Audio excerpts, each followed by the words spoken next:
In the heart of the city, where dreams intertwine, sisterhood's a melody, a rhythm so divine. When the world feels heavy and shadows start to fall, I'll be there to lift you through it all. In the glow of the sunrise, our spirits take flight. Together we're unstoppable, shining through the night. With every step we take, hand in hand we'll go. In this dance of life, our love will always flow.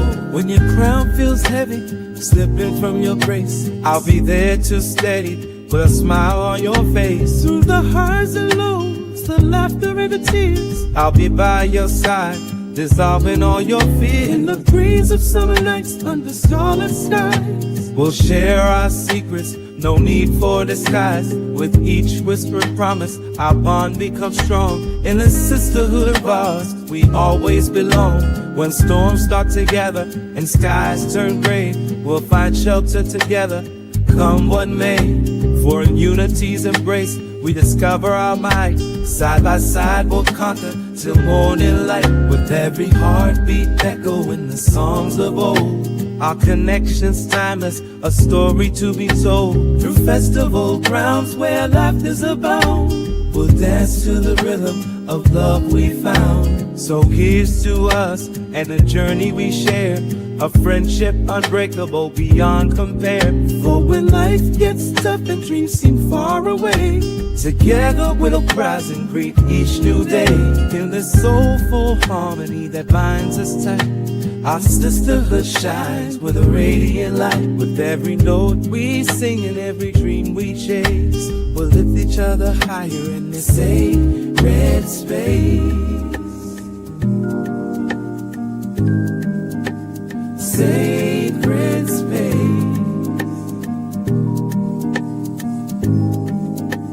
Sacred.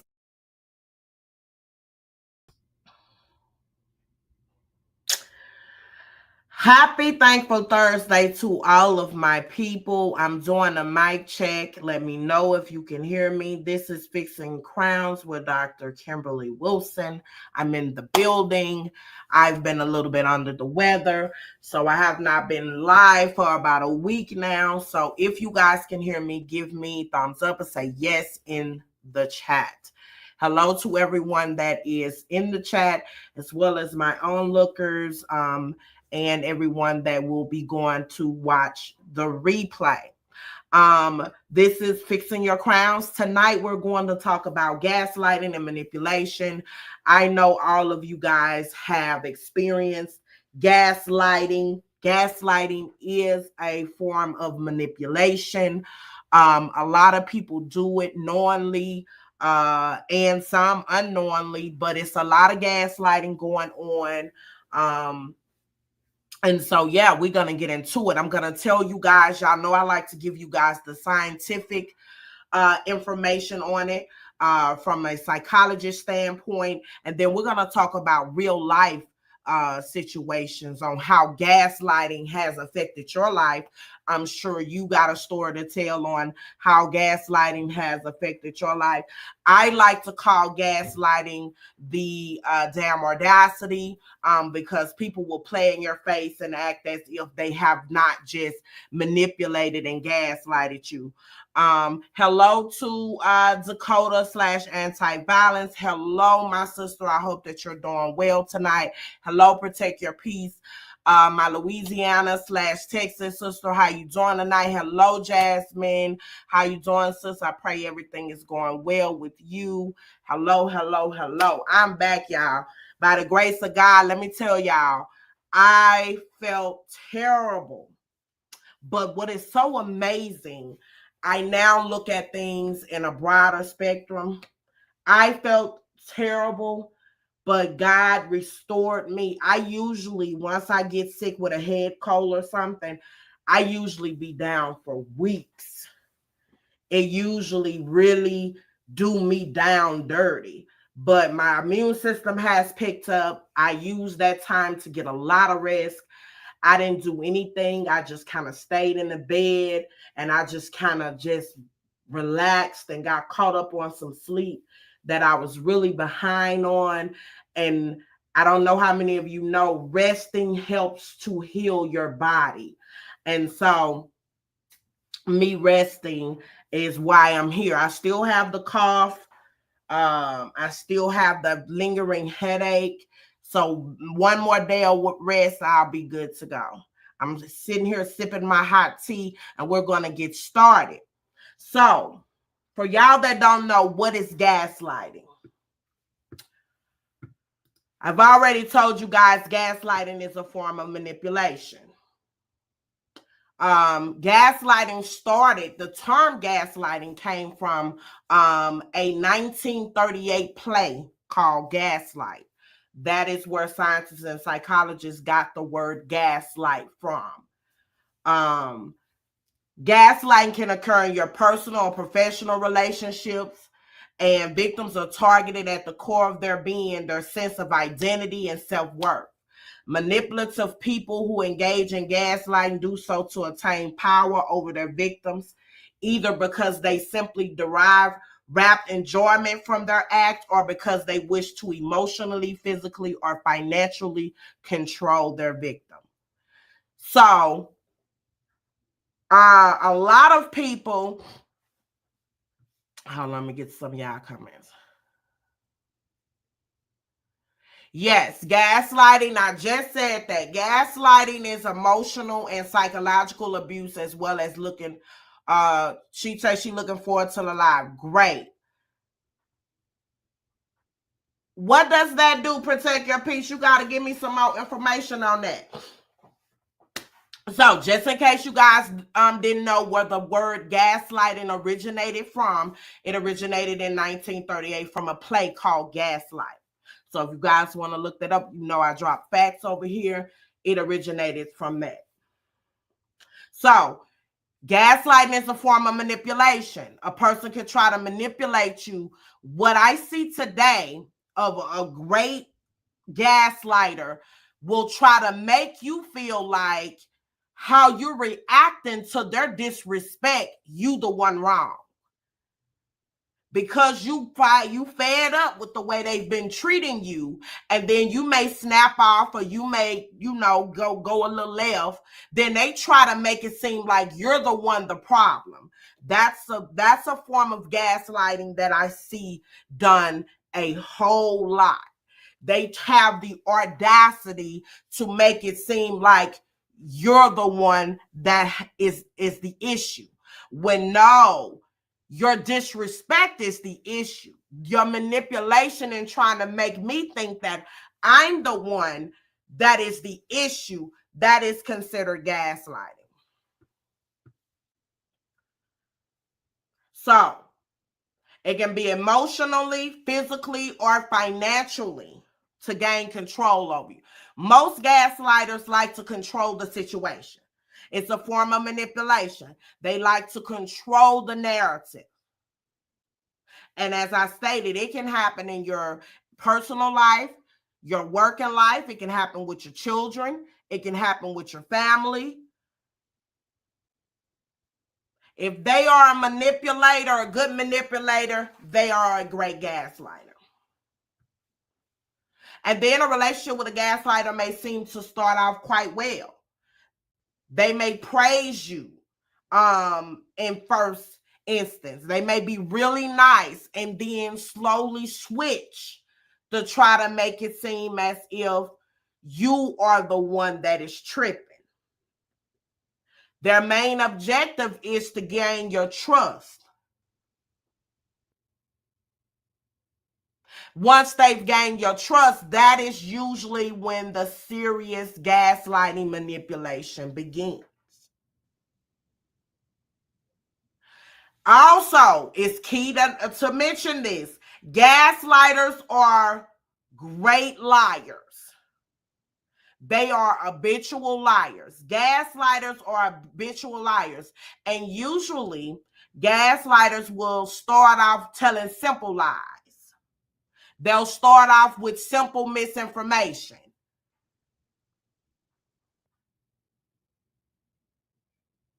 And they'll accuse you of being the one that's lying when they are the liar. when you question what they're saying or question their narrative? Have you ever talked to someone that you like, now I know freaking fracking well they not just finna sit up in my face and lie, and you know they lying, and you question them on they lie, then they try to turn around and make it seem like you didn't remember what they said in that lie and try to make it seem like you're lying on them. How many of y'all in the comments have had that?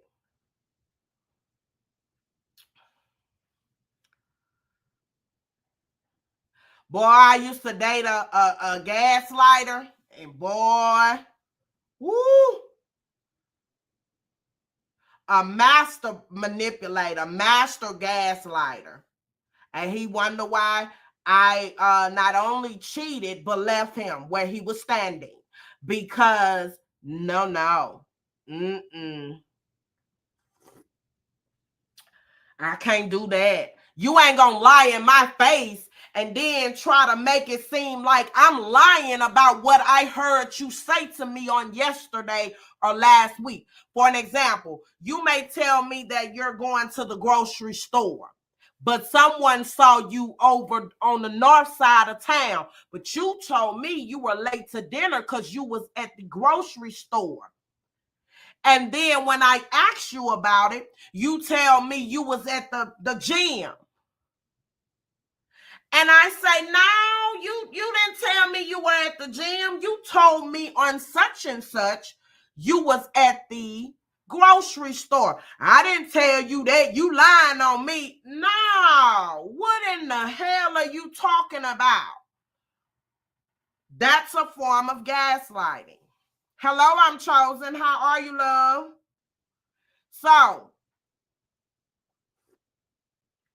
Dakota, what was your experience? Protect your peace. Jasmine, what was your experience with gaslighting? Ooh, that's good, y'all. So, that's an example of gaslighting, a hot mess.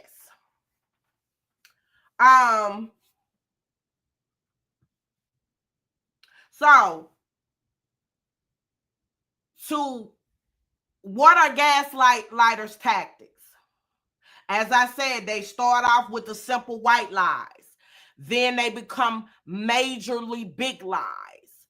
Hello, Zion Facts. Guys, hold on, y'all. Let me stop.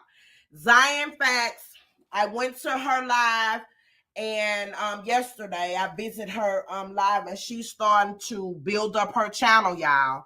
So y'all go and follow Zion's page. Y'all go and subscribe and like. She has great content.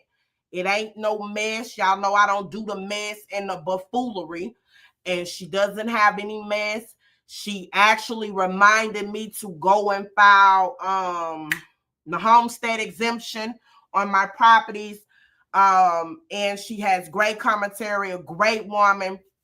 You guys go and follow her.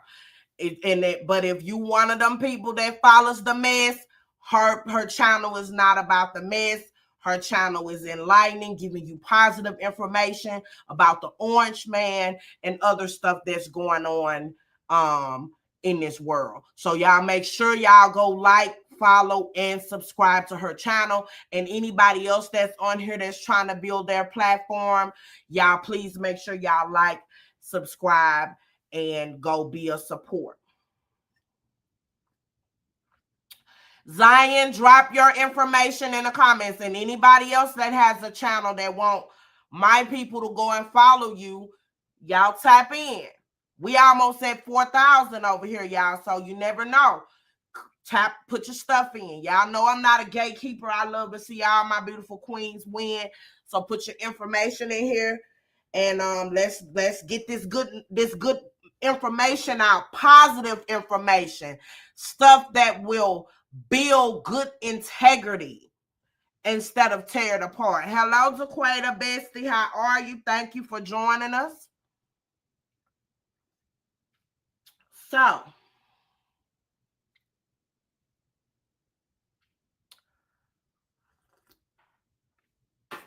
So, okay. Gaslighters start off. Let me drop the link to if anybody want to share their story on a gaslighter. As I said, I was in a relationship with someone that was a master gaslighter, master manipulator, always lying. He had an issue about lying about his just little stupid simple things. And baby, when I tell you he didn't get the hint that I was no longer interested in him. And so I cheated to get him to get the message. And I end up leaving him and saying bye-bye. But he was a master gaslighter and manipulator. Let me see. Let me do what I want. I'm chosen says, I've been in the bushes, I'm prepping. Okay, love. Thank you for listening.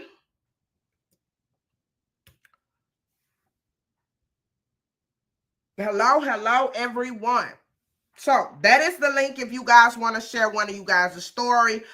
And I've worked with some grand manipulators.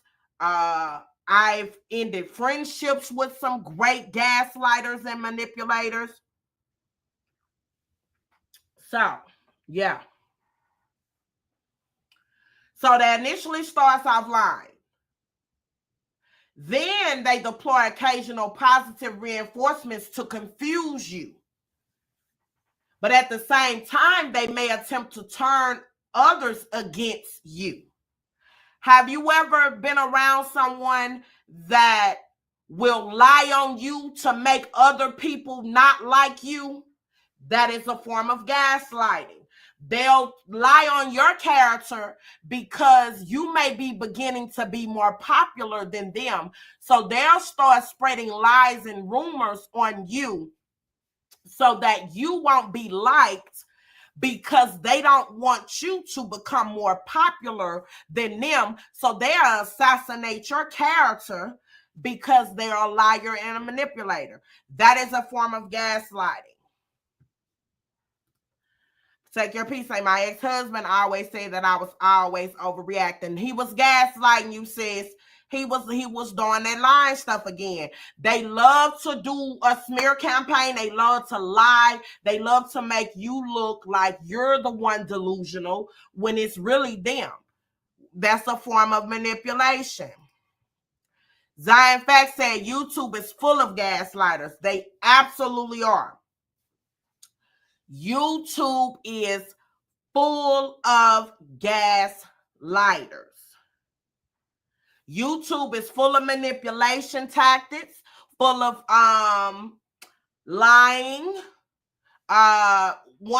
Another thing that I see on YouTube since Zion Facts brought it up, just because I am a supporter of someone, if you have beef with that person or don't like that person, don't add somebody in it.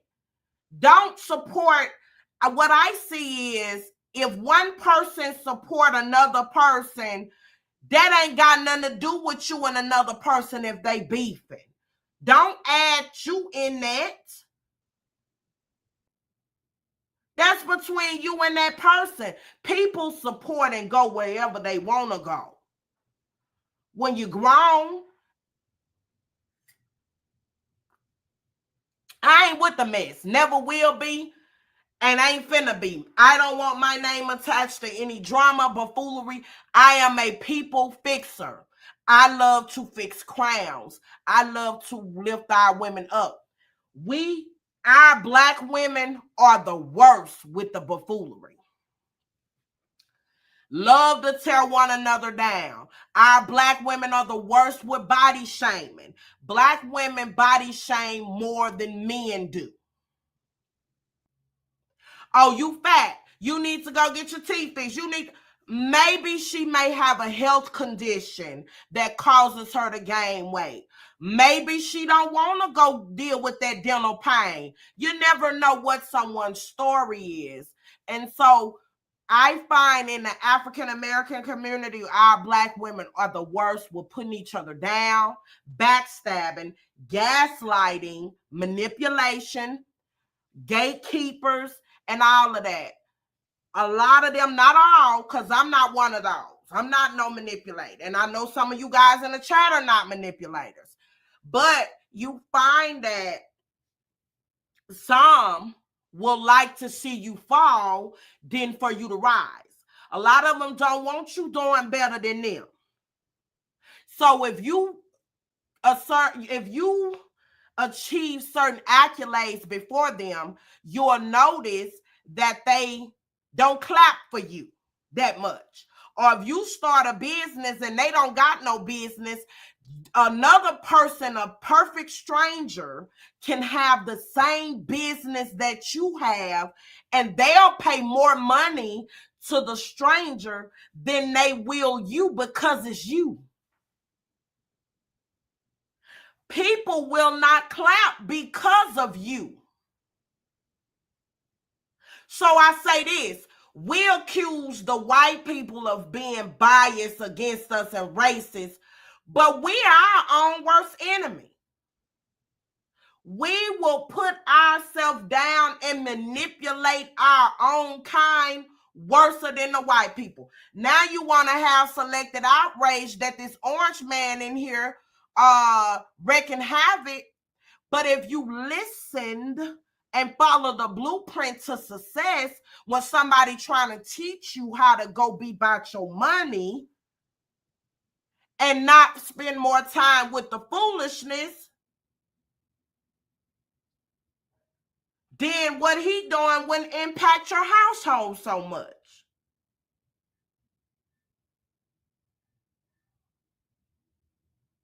So my point is, choose who you're connected to. Once you see that a person is a manipulator, especially if they are a gaslighter, disassociate yourself with them. You're going nowhere fast. Disassociate yourself with people that always feel the need to have attention. Attention seekers is another form of gaslighting. Some people will lie about their feelings, their emotions, just for attention. Those are very dangerous gaslighters.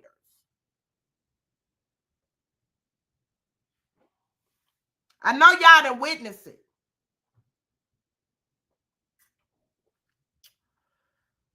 It's sickening. So you guys have to be mindful of gaslighters and manipulators. Stay away from people that manipulate the situation. That try to, hello sis, how are you? That try to convince you that you crazy for feeling the way that you feel. I know y'all got them kind of people in your life. And so you got to ask yourself, are you going to allow yourself to continue to be a victim, or are you going to get them people on up out your face? Because the gaslight not going to get any better. They're going to just use different tactics to manipulate the situation. Or let me ask y'all this, because most people attribute manipulation with relationship. So have y'all ever been with a significant other and you get fed up with their buffoonery, whether you're a man or a woman, and because you fed up and want to lead a relationship, they try to make it seem like you was the problem the whole time. Are you freaking kidding me, buddy? Or if you're a man, have you been with a woman that has you put up with a whole bunch of S from them? A whole bunch of it. And you gave them chance after chance after chance. And when you finally get fed up and say, you know what, I'm done. Go on about your little bitty business. Hello, how are you? Peace to you too, love. You tell them to go on about your business. And they try to make it seem like you was the problem the whole relationship. And you like, are you serious? You've been lying. You've been manipulating. You ain't been coming in on time. You've been nowhere to be found. Whatever the issues was in your relationship, that is a form of gaslighting. You say, y'all under tornado watch. Okay, be safe. Make sure you have your phone charged up. We was on the tornado watch a few, maybe about 3-4 days ago.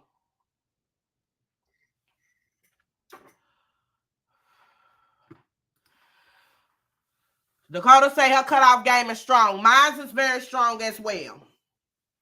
I'm in a season. Let me share this with y'all. When you go through something, when God take you through your many life seasons, because we all have had seasons, and as long as you live here on this side of the dirt, you're gonna have seasons. When you go through certain seasons, you don't come out the same. You're not supposed to. Some seasons are meant to grow you up and also make you hold on to God's unchanging hand, because people will let you down. You'll go through something and you'll be looking for people and they ain't nowhere to be found. That's because your eyes should be on trusting on God. So now when I go through something, I no longer rely on people to contact me or be there for me or be there for my child. I now depend on God, because if that person is for me, the people is going to allow God to use them as a vessel, and they're going to show up regardless. So I don't look to man no more for elevation or satisfaction. I look to God. And the minute I did that, I've been at so much peace, and God has allowed the right people to come in and show up and show out. Because it be the people that you expect the most to be there that'll disappoint you. Hey, Sharon, sis. And they'll disappear like Casper the Friendly Ghost. Go through some. You'll learn who your real people is and who rocking with you for real. Go through a life storm, whether it be financially, health, or whatever, or go through something traumatic. You'll find out who really there for you. And the worst thing you can do when you go through something is be around manipulative people, gaslighters, or people that tell you I told you so. Stay away from them.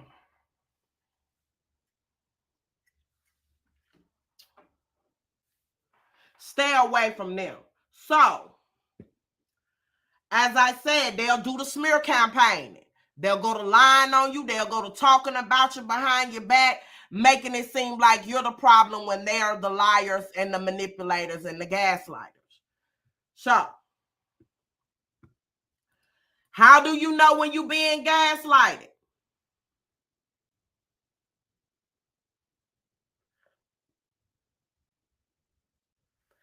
It's when a person makes you feel like what you remember, think, or feel is always wrong.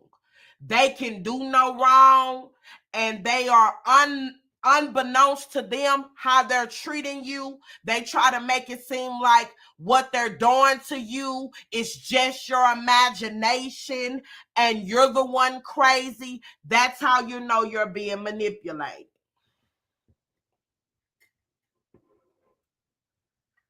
When you begin to feel like you're worn down, they try to make sure you stay confused. And they get you to rely on them so they can continue to gaslight you.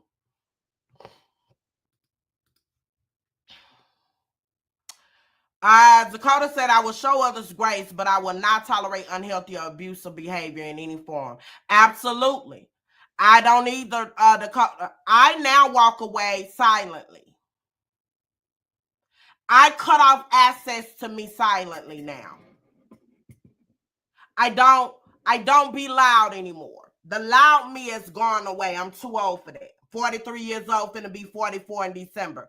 I ain't got time to go back and forth. You know what you did wrong. You're not gonna gaslight me to make it seem like you don't know what you did wrong. You know how you offended me. You know that you have done it repeatedly, because I'm the type of person that'll give a person chance after chance after chance until eventually I am fed up. And when I get fed up, it ain't nothing you can do about it. And I know some of y'all in the comments are like that or listening. You give people chance after chance. It ain't no more chances now. You got one time to disrespect me or treat me. If I'm treating you with respect, I expect the same in return, because it's a way to handle things. We can agree to disagree without disrespect. But if I'm treating you with respect, I'm not out telling your business, I'm not mistreating you or none of that, and you do it to me, I'm at a stage in my life where it's bye-bye. No hard feelings, but it's good day and goodbye. Bye-bye. It's just simple as that. Have a wonderful life.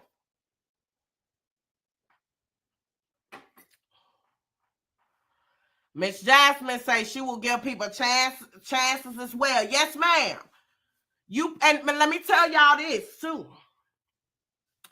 When I did Bible study, we talked about forgiveness. And forgiveness does not mean reconciliation. It doesn't mean you got to reconcile. It just means you walking in the spirit of forgiveness. Some people have gaslighted you, manipulated, and abused you so much where you no longer want to tolerate that buffoonery. You don't want to deal with that no more, and that's okay. Forgiveness doesn't say you stand around and continue to be treated like a doormat. Hello, Emily, sis, how are you? It just simply means that you have forgiven them for how they have hurt you or inflicted whatever they have done to you, but you no longer wish to have a relationship with them. Because some people so stuck in their ways, they're not going to change. Unfortunately, they're not going to change. They're stuck in their ways. Which means, let me tell you this, I can't deal with a person either when they have been called on their buffoonery and they still don't have enough recompense or have enough conviction in their spirit to say, you know what, I was wrong. I always say, you need to allow that apology to be just as loud as your disrespect. So if you disrespected me loudly, the apology needs to be even louder. But when a person don't have a conviction whether on right or wrong or how you do people, and you don't even have enough of feelings to say, you know what, I wronged this person, I need to make it right. I've mistreated this person or hurt this person or whatever it is that you've done. I need to make it right. I've manipulated the situation, or I've lied, or I've caused confusion or strife, and I need to make it right. If you don't have that type of Dakota says lack accountability. If you don't have the ability to be accountable for how you treat people, you're dangerous, and I can't be around you, because that means you'll cross me up too. You'll do me dirty and won't have no type of conscious accountability for what you've done either. Unhealthy people, manipulators. Let me tell you guys an example of a manipulator. Manipulators always have narcissistic personality disorder traits.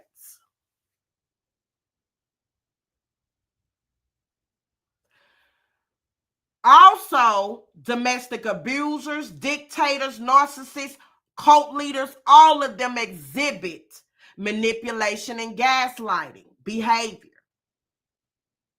You're going to find that in all of them, especially a domestic abuser. What is their famous words when a person has been abused? They always point to something you did. They're going to say, well, if you wouldn't have did this, I wouldn't have done this to you. Nothing I could have done could have warranted you trying to kill me or hurt me. But what does an abuser usually say? You did this, and this is why I done that. That is a form of gaslighting.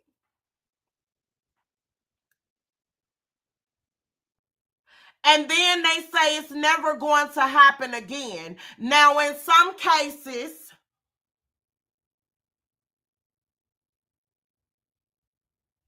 he or she may not do it again. But it's up to you whether you're going to take that chance. So I'm not here to tell people what to do or how to handle their situation, because every situation is different. Everybody feel a certain way differently. But they usually say, this just happened this one time, I'm not going to do it again. And then the next week, bam, they just slapped you in your face again. Yeah, they blame you, Shamiko. They blame victim blaming. They say if you want to talk too loud, they want to slap you. Or if you would have just did what I said when I told you to do it, this wouldn't have happened to you. And then, if you're not careful, the victim will start thinking that they've done something wrong. All of you in the chat and the sound of my voice that has been abused, whether it was sexually or physically, domestic violence. What is the first thing that the victim does? You blame yourself, right? You blame yourself. You like, I should have knew that this person was an abuser. I should have never got involved with this person, whether you're a female or a male. I should have got away from this person, or I should have, you know what I'm saying? I shouldn't have been around. I should have knew they was going to do it. You automatically start victim blaming yourself because you've been manipulated and gaslighted throughout the relationship. They've convinced you in your mind that you are the one that has done something wrong. So when you start to go through the cycle of abuse, you start to mimic the behavior that's been bestowed upon you. Sexual abuse. You start saying to yourself, well, maybe I shouldn't have worn this here. Or maybe I shouldn't have been close by he or she. Or maybe I shouldn't have did this. Or maybe I should have locked my door.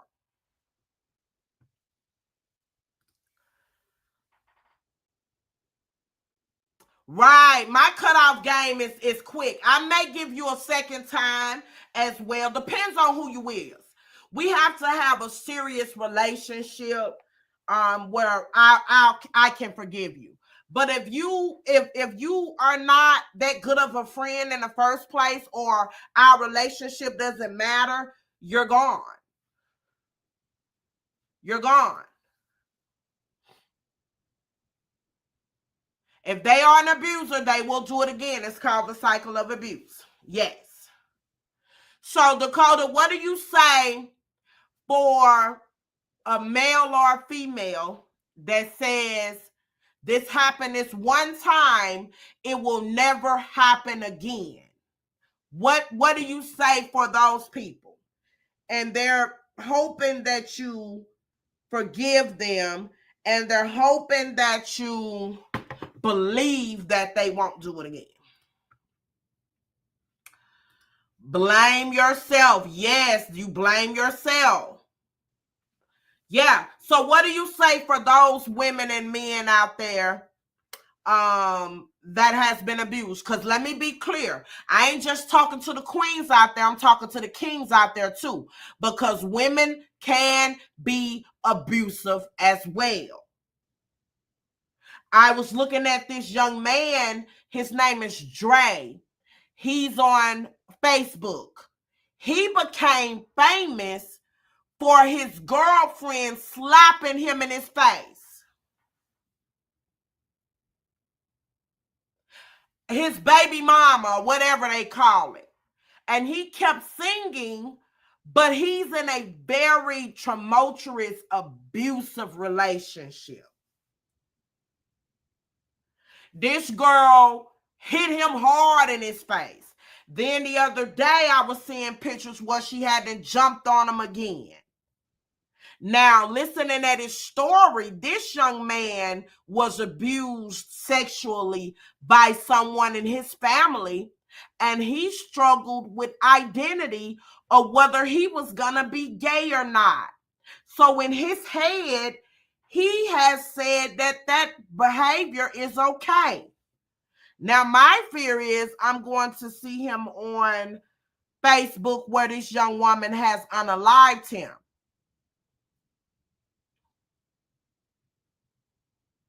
Because it has become too regular where this girl has punched him in his head, slapped him.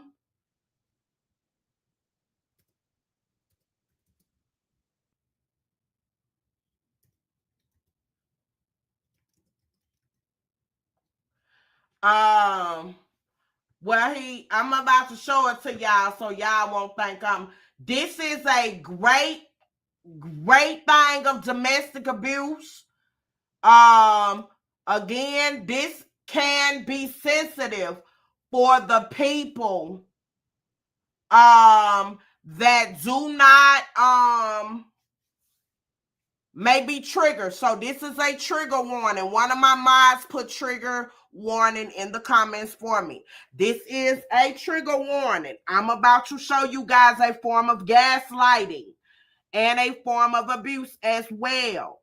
This is a trigger warning for those that may be triggered by this type of behavior, nor do I promote this. Shout out to Family First, J.A. Marcy. I will be adding them in the descriptions. I'm about to show this, and again, this can be a trigger warning for some people, but this is a form of gaslighting because she told him he was trying to show out. It's why she slapped him in his face like this. That's gaslighting. That's manipulation. You slapped this young man because you knew he wasn't going to fight you back. You knew the trauma that he's gone through. I can tell he's suffering from some type of mental health crisis, and she's a lot bigger than him. This guy is really slender, and she's using that to his advantage. And he can't have any sisters, okay? Because I don't think he would be doing this if this young man had some sisters that would have paid her a little visit. So I'm going to show this. This is a trigger warning.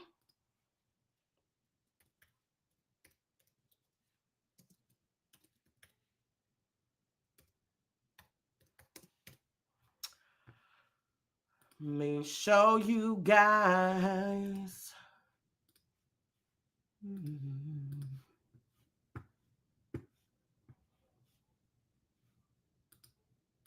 Give me my phone. It's not gonna get hard. Give me my phone. Stuck. Boy, you stuck. This ain't what you want, babe. I need my love, I need my all. Give it to you, take what you want. Bitches are lame, I'm a boss. This ain't what you want, babe. This ain't what you want, babe. Please don't let it go too far. Cause I don't wanna give up. Give me my phone. Give me my phone. What he say?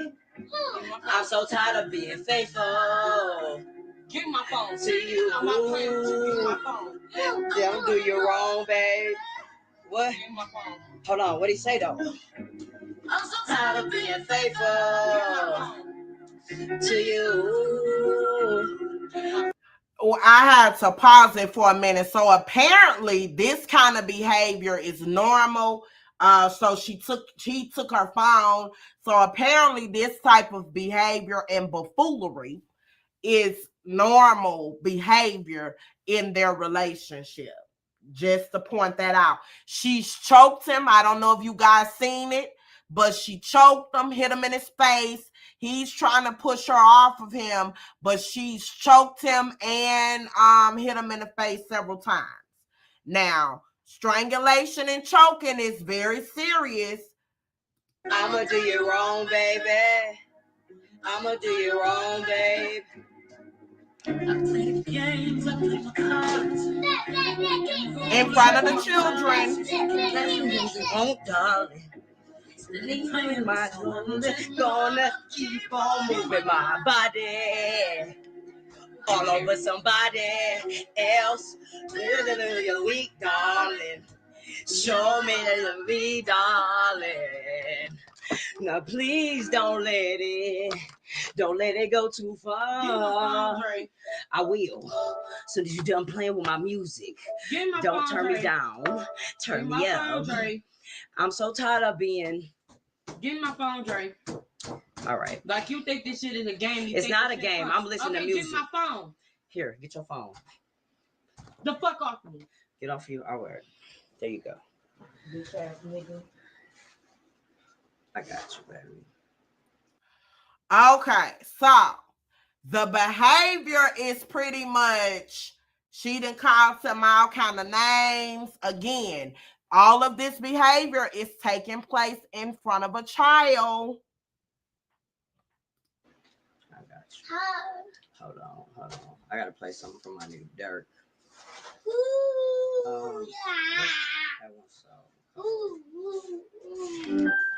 That's a Chromebook with the everything button, so you can find things instantly, from files to apps, even answers online. It says you can't have everything with the everything button. Hold on, let me fast forward because she bust him upside his head too. Oh, they fighting again. Hold on, y'all. Get the fuck off the live. Hold on, let me go back. Apparently, she didn't hit him again. Get on my boy. You can Giving no bad terms. Hold up, y'all. I must have missed that part. Y'all need to see when she bust him upside Do his you head. love me? Huh? Do you love me? Do you love me? Hell no. Do you love? Wow.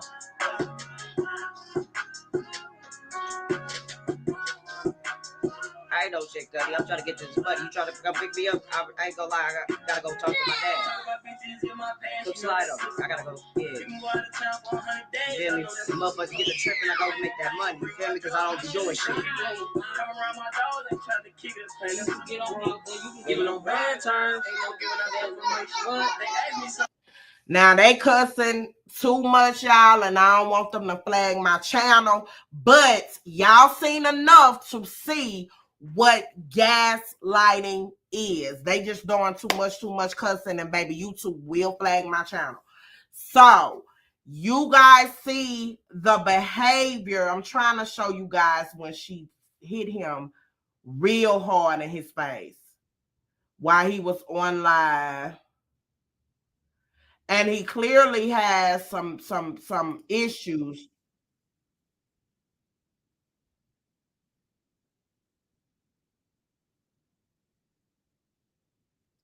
So she has physically, mentally, emotionally abused him.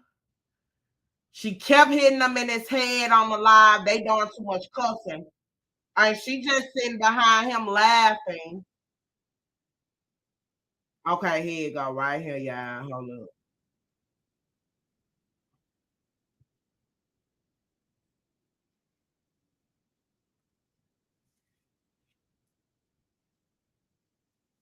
I'm trying to find it.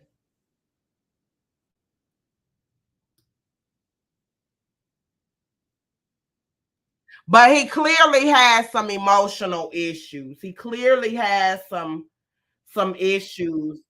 for him to be still singing while he's being abused.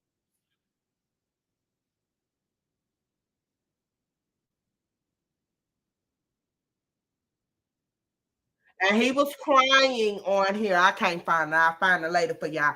But she punched him so hard in the back of his head, his eyes started tearing up. And he went viral over this video. I don't know about y'all, but I don't want to go viral for being abused. I don't want to go viral for that's just like when I came on with my domestic violence story. I didn't do it to go viral, but the person that tried to kill me in front of my 7-year-old daughter was not finna play with me on Beyonce's internet and make it seem like he had not tried to unalive me in front of my 7-year-old daughter. I was quiet with my story until the audacity. I felt like now later he said that he thought that he had saw my live video first, and that's why he commented. So he say, but you not gonna get on here and tell my story and make me look like no fool when you've tried to unalive me in front of my 7-year-old child. So my video went viral. I eventually made it private and took it down because too many people were reaching out to me, and it was never my intentions to go viral. But this young man became a Facebook viral for being abused. And he's later showed up with bruises all over his face again. And he stated that his baby mother did that to him yet again. She is physically, emotionally, like, and is learned behavior. Yes. And the baby's sitting on the bed. So let me tell you guys, anybody out there that's watching, CPS can be called with this type of behavior in front of your children. You can lose your children for doing this type of behavior in front of this child. She called him gay. I'm willing to bet she knows about his childhood trauma. She's called him gay, and he was like, "You just had sex with me last night, so how am I gay?" So she's used. That's why before you share your deepest trauma with people, you want to make sure that they're not a gaslighter, they're not a manipulator, and they're not going to then turn around and use your trauma against you. But you guys can look him up. His name is Dre. And he went famous. But they just doing too much fighting and too much clowning on here. Y'all know Facebook will flag my channel for that. But this is a little boy sitting watching this type of behavior. And so we already know when children are exposed to trauma and they're not taught any better, they will go on to do what they see. So this young man may either A, become an abuser, or he may meet a young lady and he's seen his dad get cracked upside the head and he may be abused. He may allow himself to be abused. This young man probably doesn't have a whole lot of family support because no, you know, I have a little brother, and if a young lady, he has not been raised to put his hand on women, and if a young lady is abusing him, I'm gonna talk because you try not to get in people's relationships, right? But you talk to the young lady and say, hey, he has sisters. Please don't do that.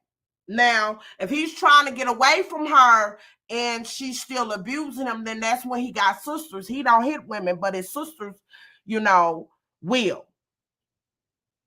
So I don't promote violence. That's why I don't teach my young lady that that's what you're supposed to do. But she's using manipulation, gaslighting tactics. She's making him feel like she's doing that because he has her phone, when she simply could have asked for her phone back or called the police or whatever. But she didn't have to result in cracking this young man upside the head and telling him to get off live because it's going to be worse for him and all that kind of a foolery. Yes, childhood trauma. He was abused sexually, and he's shared that with her. And so now she's antagonizing him and calling him gay. So that's why I say, don't be careful who you pillow talk with. Be careful who you share your darkest secrets with, because you can be entertaining the devil. You could be telling the devil your secrets to use it against you. Everybody doesn't deserve to have the key to your secret space. Some things you should only talk to God about. Some people you can't trust with your trauma because they will re-victimize you with it. And this young lady is a prime example of re-victimizing him. She's using what he's been through against him, and that's not right. He probably, willing to bet, has not gotten the proper therapy for his childhood trauma, because clearly he's an unhealed young man that is going to need therapy because he's in a very unhealthy relationship, very unhealthy. And someone is going to eventually get hurt and unalived in that situation, because it's only so much that a person can take. Yes, he's the baby. And let me tell y'all how much normal it is. Most kids with that type of behavior, it startles them. For an example, my child can't see that type of behavior. It's going to scare her to death because I don't have that type of behavior around her. This kid looked like he wasn't no more than 1 or 2 years old, but he was casually playing on the bed. That behavior didn't startle him, make him cry, or anything. So that tells you, from my experience, this has happened quite a bit around him. And what may have startled him before is not a startle for him now. It's normal behavior. Well, he just steady back there playing. He like, okay, then mom and dad are at it again. I'm going to go and do what I do. Because most kids would have been screaming profusely, especially if he has a close relationship with his dad and she's hurting his dad. The child would have been hysterical. So what you have now done is you're harming your child, because they're not going to be in touch with their emotions. They're going to think that that type of behavior is normal behavior. It's not going to startle them to see that type of behavior. So as a parent, we have to be real careful the tone that we set for our children. We have to be real careful what we expose our children to. And you absolutely cannot have a gaslighter or manipulator that exhibits narcissistic personality disorder, that's an abuser, a dictator. You cannot have any of that around your children without demanding that he or she gets some help immediately for their behavior. The worst thing you can do is overshare with an abuser. They will use your trauma against you. Absolutely. Absolutely. Have any one of you guys in the chat had someone to use something personal that you shared with them?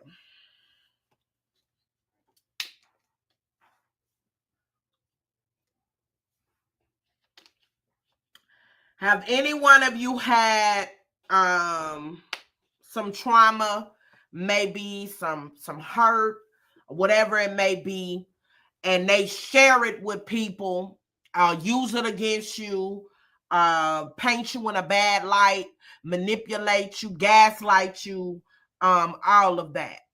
Shamiko says she has. Okay, Shamiko, how did that make you feel? Anybody else? Have you had someone to turn your trauma that you've been through against you and use it to hurt you? Whatever it may be.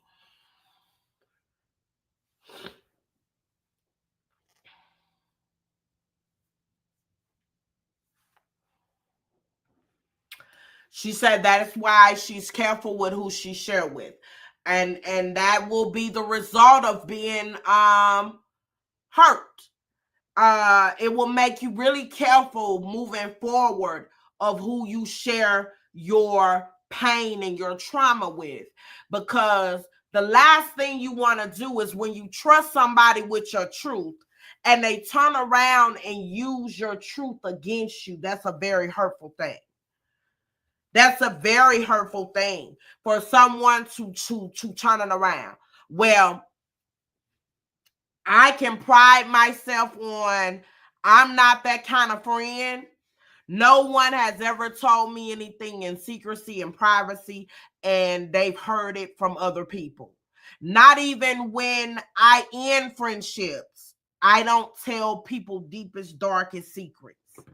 Even when I end friendships, I don't talk about people's deepest, darkest secrets. I just leave them where they're at. So I don't do a smear campaign just because the relationship ended. You have a lot of people, when relationships end, they do what they already been doing. They only got information on you to use against you in the first place, because if that was not your intentions, even when we are no longer friends in that capacity, you're still not going to use that against me. You're still not going to talk about it. You're going to walk away in peace, because love's supposed to show up even in anger. I'm going to say that again for the people in the back that may have missed it. Love's supposed to show up even in anger. And if you once loved someone, you're not going to do anything to attempt to hurt them in any way.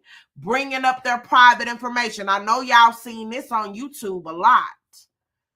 When they brought up Brianna's private information, or whoever private information on these YouTube streets. That's a form of gaslighting and manipulation.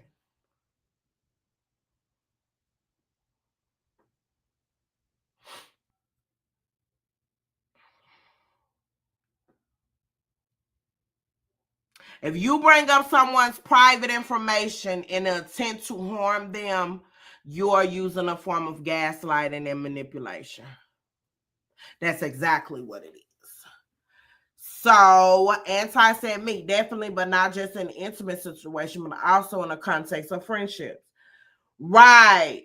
I don't think I've ever had someone to in my intimate relationship where a guy has been able to bring up any thing I've told them in secrecy, because I really don't tell the suckers really nothing. And definitely since my domestic violence situation, my trust level is down to 0, which is why I'm not in a relationship. But I sure am now guarded more than I've ever been. And I sure ain't about to tell nobody anything that you can turn around and use against me. I definitely won't be doing that. So in the context of friendships, how did that make you feel? Shamiko said it made her feel ashamed and angry. Shamiko, do you still have a relationship with this person that has done that to you? And have you told the person how they made you feel when they made you feel that way?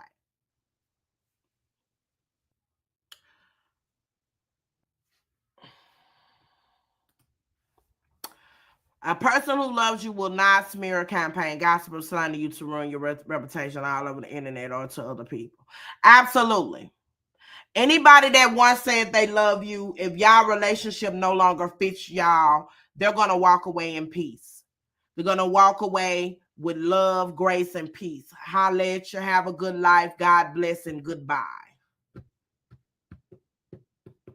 None of your secrets should go to the grave with them. They should not be trying to one-up you. That ain't an act of love. That's an act of betrayal, gaslighting, and manipulation. Are you guys still friends?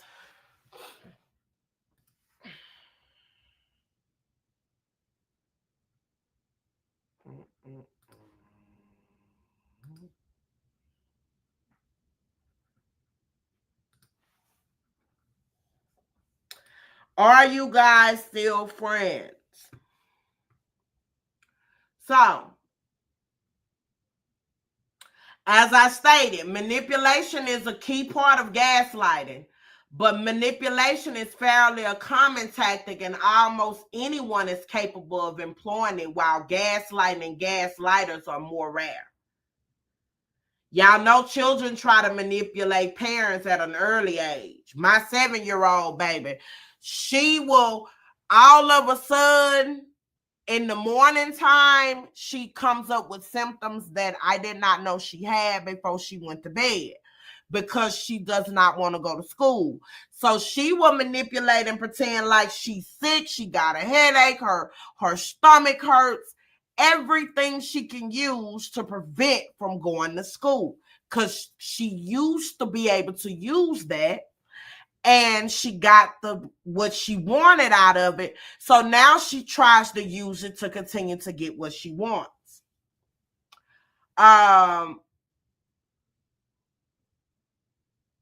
So most people do manipulation for intent to get what they want. Why not manipulate so they can get the outcome that they want? That's usually what they do. And also for a sense of control. Control freaks are big manipulators.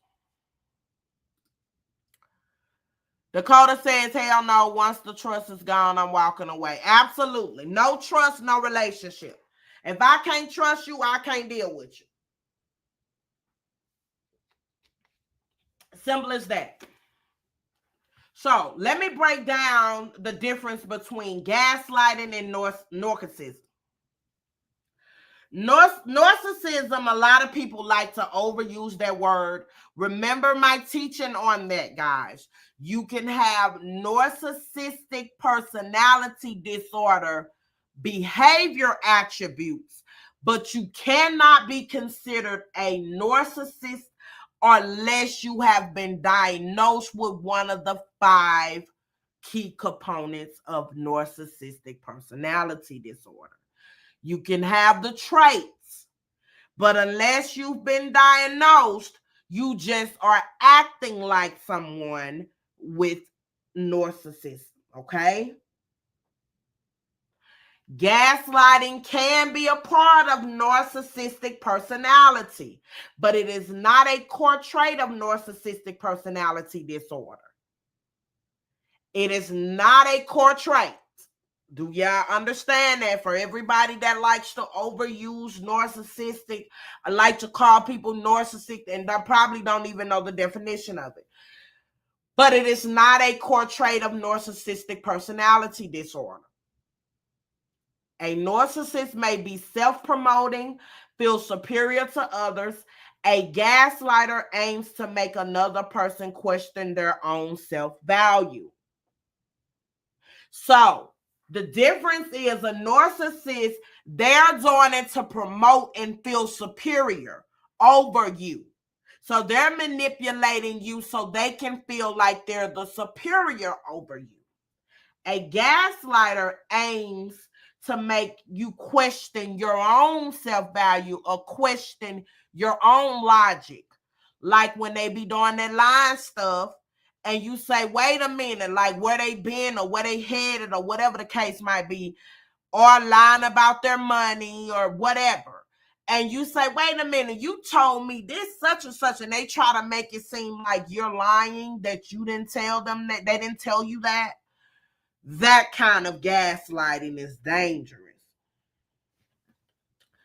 And usually when they do that kind of buffoonery, they ain't gonna change.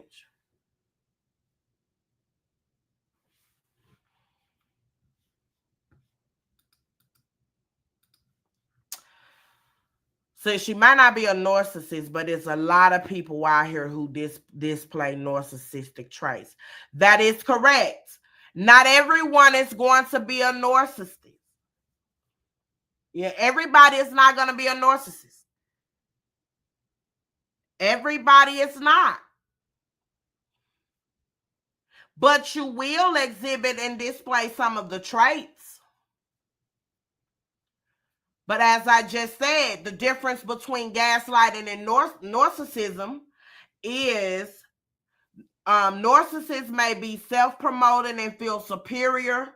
So they're going to manipulate you so you can feel like you're lesser than them and they're better than you.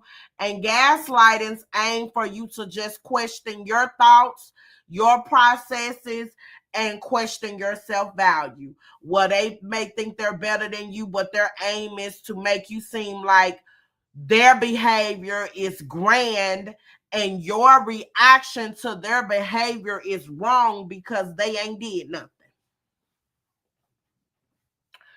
That is what gaslighting, the difference between gaslighting and narcissistic behavior means. Okay? So, leaving a gaslighter, just like we do not promote everybody that hears the sound of my voice. Let me tell you guys something. We just said a gaslighter can be a domestic abuser. We just said gaslighting, it can be a form of manipulation. And some serious mental health issues is tied to manipulation. And if they have gaslighting as one of their traits, leaving is when you're at your most dangerous times. I'm telling you guys. My abuse happened when our relationship was at its end point. He was supposed to be leaving that morning. I get woke up at 2 a.m. in the morning and abused in front of my 7-year-old daughter. And when you go through something, you say to yourself, I should have left this relationship a long time ago. You then begin to victim blame yourself. Why didn't I get out sooner? I saw that he or she was nothing. I saw that he or she was a potential abuser, whatever the feelings are. You then begin to victim shame yourself. But I'm telling you, and Dakota and anyone else in here that has experienced trauma or abuse, leaving is your dangerous part in time. You want to have a plan. I'm telling you guys, it almost cost me my life. You want to have a plan of exit. You do not want to leave abruptly when the abuser is aware of you leaving. Because I've seen too many cases where they feel like if they cannot have you, no one will. And they will kill you or themselves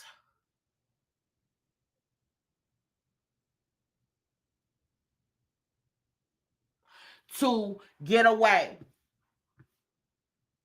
Now,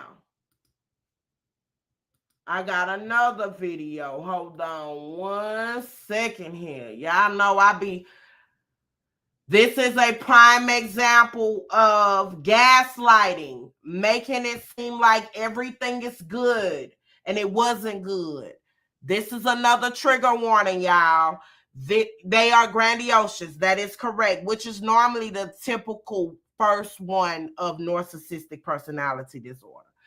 But this particular video is of a married couple. Nobody in the family thought that it was any issues going on. He ends up killing her. He pretended like everything was okay. He ended up killing her, and then he unalived himself. Hold on, y'all.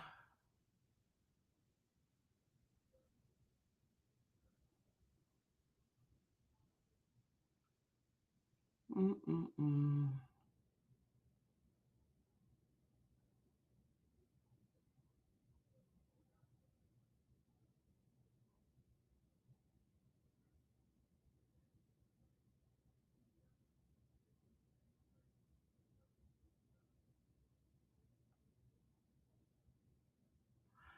Hold on. I don't see that one, but it's another one too, y'all. I want to show y'all. This one is about a football star that shoots his popular girlfriend in the head, and it's close by where I'm located. And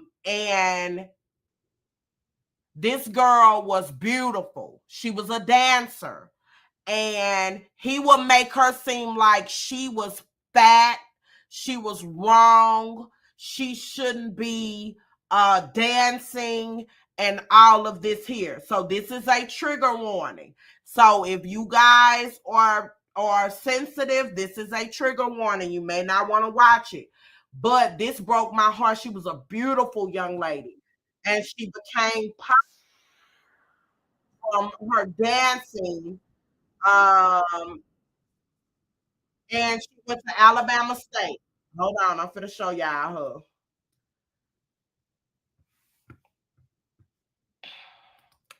And while y'all looking at that, I'm gonna be looking for that other video. But I want to give y'all examples of gaslighting, how people can make you feel bad, and if you don't get out, what can end up happening. This young man was gaslighting this beautiful young lady, and then eventually took her life after she had his son. Which is heartbreaking, but I'm gonna show you guys this. Trigger warning.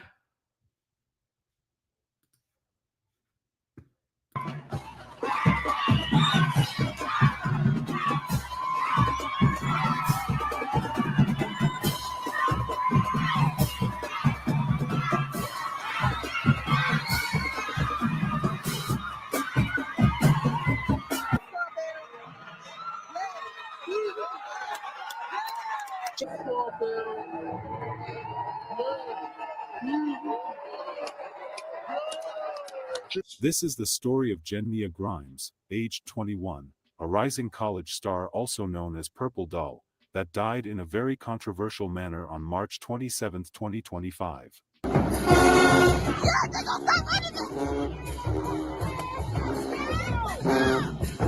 A junior in college, Jenia Grimes was on the path to earning her degree in criminal justice from Alabama State University when her bright future was tragically cut short by someone she trusted.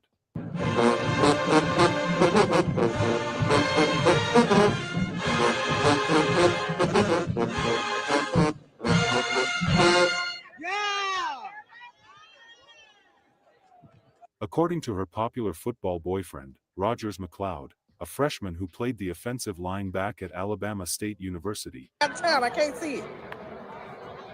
Hold on, baby. Hand off on the play by the Hornets. To Alabama. He claimed they were on Interstate 85 when the gun went off inside their car, leading to the tragic incident. He tried to convince police that she did it to herself while he was driving, but unfortunately, the evidence at the scene was different from the story he was telling. Do you think your daughter would or something? No. She wouldn't even touch the gun. She was afraid of guns. Police were hesitant to arrest him, which led to a lot of public outcry. But everything changed just days later. Did he shoot her or not? Let's find out. Hello and welcome to Twisted Crimes. Subscribe and hit the like button for more stories. This story takes us to Alabama, Montgomery. Montgomery is the capital city of Alabama. The Black Granite Civil Rights Memorial and adjacent exhibition center commemorate the civil rights movement. Montgomery, Alabama experienced a decrease in homicides compared to the previous year, with 61 homicides recorded, down from 75 in 2023. However, property crimes, including robberies, car break-ins, and car thefts, have seen a notable increase.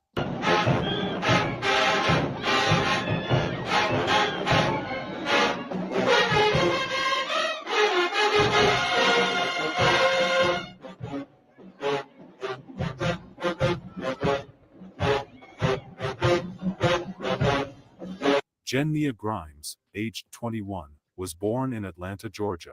She was a 2021 graduate of Mays High School in SW Atlanta, where one of her dance videos went viral while at Mays and was featured on Access Hollywood. Okay, so I'm going to give y'all her name. I'm going to put her name.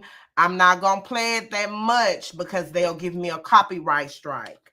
So I'm going to have to go back and put Twisted Crimes in my bio. But this is her name. And as you can see, they killed her. He killed her. This is her name. This just happened, March the 27th. That is her name if you guys want to look it up. But I only wanted to play a little bit of it because it will give me a copyright strike. Because they have their name in the video as well. They have their what you call it, through the video. So it will flag me if I play too much of the video because they have their stuff copyright all through the video and stuff. They got their name through it. So her name is Jenia Grimes. She was 21 years old. She was an excellent dancer, very beautiful. He killed her. He didn't like that she was more popular than him. He used to start trying to make her feel like she was. Oh, let me stop sharing. He used to try to make her feel like, hello, child of God. He used to try to make her feel like she was too fat. She shouldn't be dancing. He would try to lower her self-esteem. He hated her attention that she was given. He hated her confidence, and he really tried to dim her light. But this young lady continued on. She got pregnant, had her son, and even after that, his abuse continued. Some people at the school reported that he was jumping on her, harming her, but she never would say anything. Was getting caught. She did get tired and was ready to leave the relationship. And this is how he ended up unaliving her. She was ready. She was tired of it. Her major was criminal justice. She had dreams of going on to be a lawyer. But yes, he used to belittle her, talk about her, try to convince her that she shouldn't be dancing because she's too fat. And all of that is a form of manipulation, gaslighting, and that what he was doing was called belittling. So that is her name. You guys can go and look it up. I didn't want to play Twisted Crime video too long. I just gave you guys a brief synopsis of it because they will hit my channel for copyright. So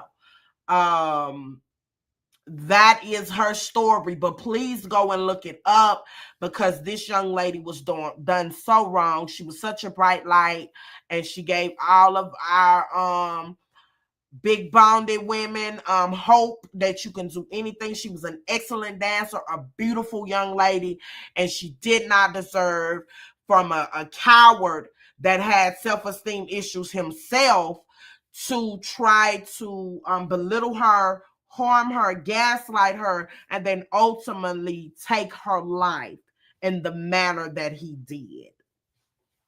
So that is another example of gaslighting, manipulation, as well as leaving is at your most vulnerable and dangerous time. As I stated, this young lady was over the abuse. She was over his buffoonery, and she was ready to head on out. And he said, no, if I can't have you, no one will. And that ends tragically. To my younger generation, it is not funny. It is not okay if you're in college and you see that your friend or your homeboy, your homegirl is in a serious domestic violence situation. It's nothing funny about it. It's nothing cute about it. You need to report it. You have an obligation to your friend to report it. Also, if you know someone that has been sexually assaulted, it is your obligation to help them to report it. Anti, do you have the hotline for sexual assault? I got the domestic violence hotline number up. Do you have the number for sexual assault? Because what I'm finding is a lot of sexual assault is on the rise. Sexual assault crimes is on the rise, and they're gone unreported. They may tell a friend and they're too embarrassed, and I understand why. Because some states, the system is not designed for the victims. System is not designed for the victims. Like I said, the advocate over my case told me she was the district attorney assistant, ain't did no type of advocating whatsoever. Have not once asked, is me and my daughter okay? Do we need services? All because I refuse to participate with their investigation if it leaves my daughter happen to be testifying. I am not participating if y'all put my child on the stand. And because I'm not giving them what they want, Louisiana don't even ask you how you doing. So, leaving a gaslighter. I just gave you guys examples. I cannot stress it enough. Leaving puts you in the most dangerous part.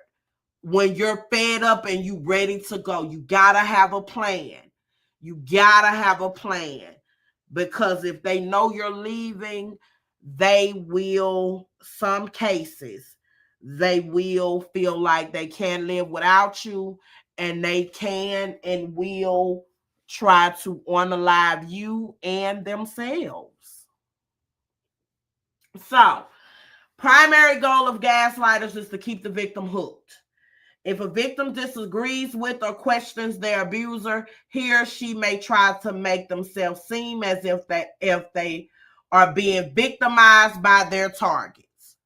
So when you tell them you're tired, you don't want to deal with it, they'll try to make like you're doing them wrong because you want to leave and you don't no longer want to take the abuse.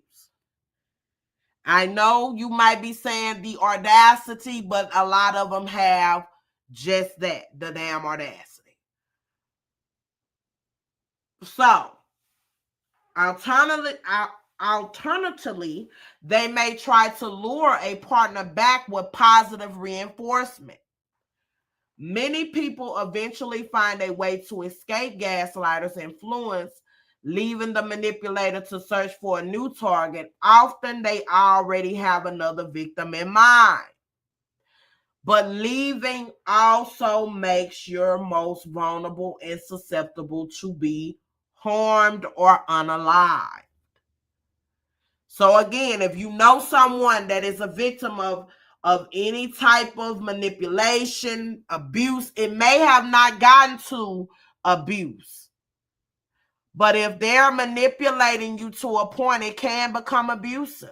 It is a form of abuse. It's emotional abuse. It may not have become physical, but you're being abused. Anti has put the hotline information in the comments. If you know someone, please pass it on. It's the National Sexual Assault Hotline, 1-800-656-4673, or you can go to online.rainn, RAINN.org. Okay? So, leaving a manipulator, gaslighter, abuser is you're at your most dangerous times.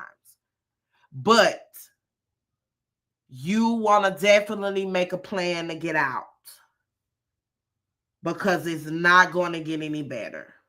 As a matter of fact, if you're only being emotionally abused, it will turn physical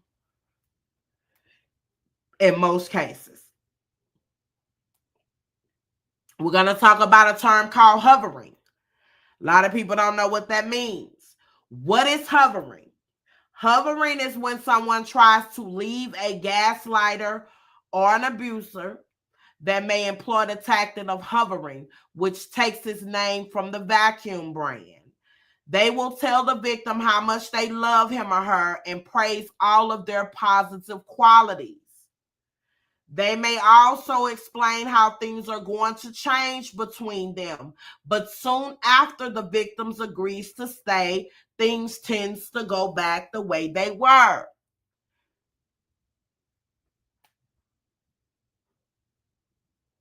Oh, listen. Hovering, hoovering, y'all get the message. Too funny. So, hoovering, it looks like hovering to me though. I got a hover vacuum cleaner, and that's what I call it. But that is usually a tactic when they try to tell you things are going to get better. Please don't leave. I know I just slapped you yesterday, but I didn't mean to. I know I just called you a B. I didn't mean to. I won't do that again.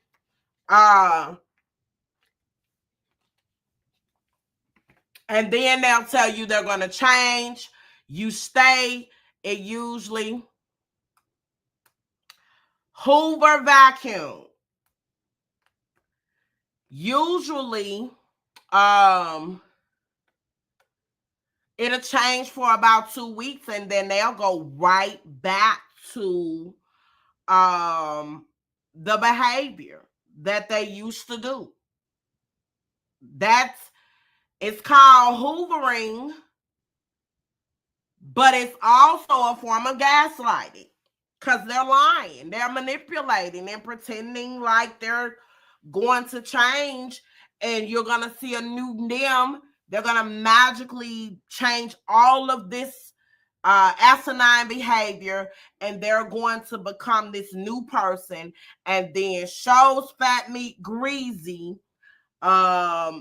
A week or two later, not even a week, some of them may be a day or two, they're right back to their learned behavior. Because without the proper therapy and without the proper addressing of why you feel the need to do this, you can't just change it. Although some may want you to think that you can. Now, gaslighting and manipulation, how does it change a victim? It can change a victim. It can be very psychologically devastating. A lot of people think that physical abuse is worse than mental abuse. It's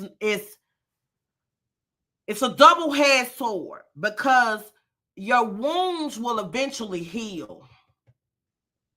But when someone has been psychologically abused, those wounds can manifest into something else. So, both abuses are unacceptable, no matter who you are.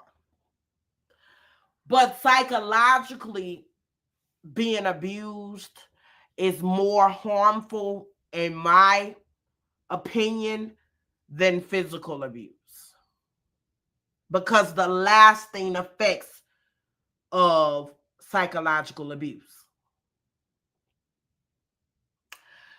It violates trust. It upheaves a person's view that people are generally good. It can make them suspicious of everyone who's close to them. It erodes trust within themselves,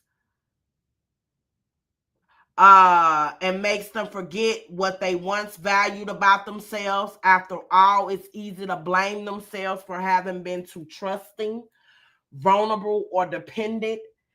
The experience may make a victim never want to be a part of a relationship again.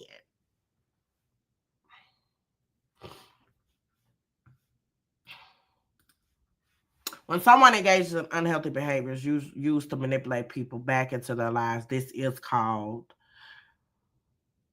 hovering. Hoovering.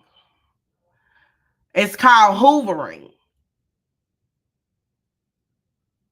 Mike, they say I talk country anyway. Y'all know what it's called. They say I'm country. That is correct, anti. And often the abusers use hovering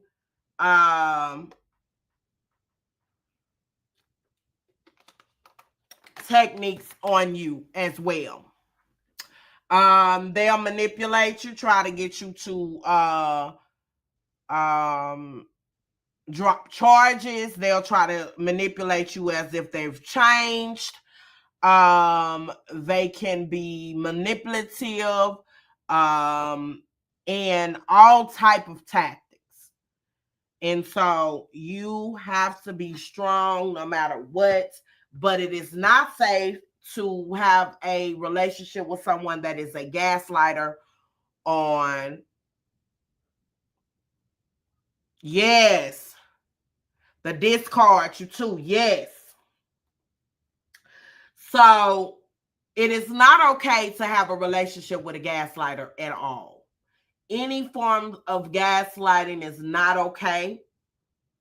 Switching your unhealthy behavior on someone and then making it seem as if they are the one with the unhealthy behavior is not okay. And it should not be acceptable by anybody. Dysfunctional behavior like gaslight often has its roots in our past. A lot of times, gaslighters learn that type of behavior from their parents or other role models. For an example, if a parent was an addict, that parent may have used gaslighting to manipulate the child into keeping their addiction a family secret. Also, if a person in the family was a sexual abuser, like a pedophile uncle or a pedophile cousin, back in the day, families used to manipulate the victim and telling them, you don't want to get such and such in trouble, so you need to keep it in the family. Let the family handle it. Don't tell nobody or you'll get such and such in trouble. That is an example of gaslighting and manipulating. Another example, someone grew up in an extremely strict household where breaking the rules was met with harsh punishment.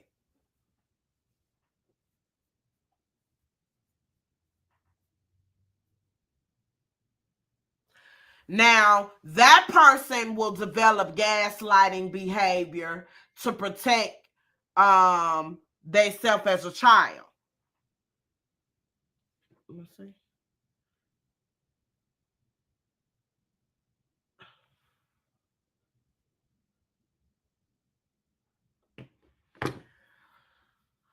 Thank you, Anti. I'm going to pull up. Let's see.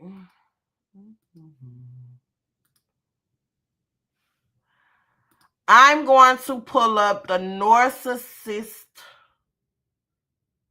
I can't talk tonight, y'all. Narcissist abuse cycle. I'm going to pull that up.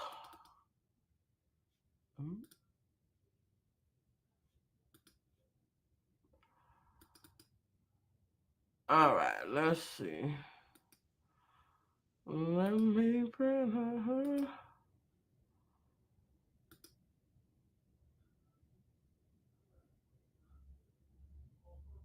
Oh, I want to show it.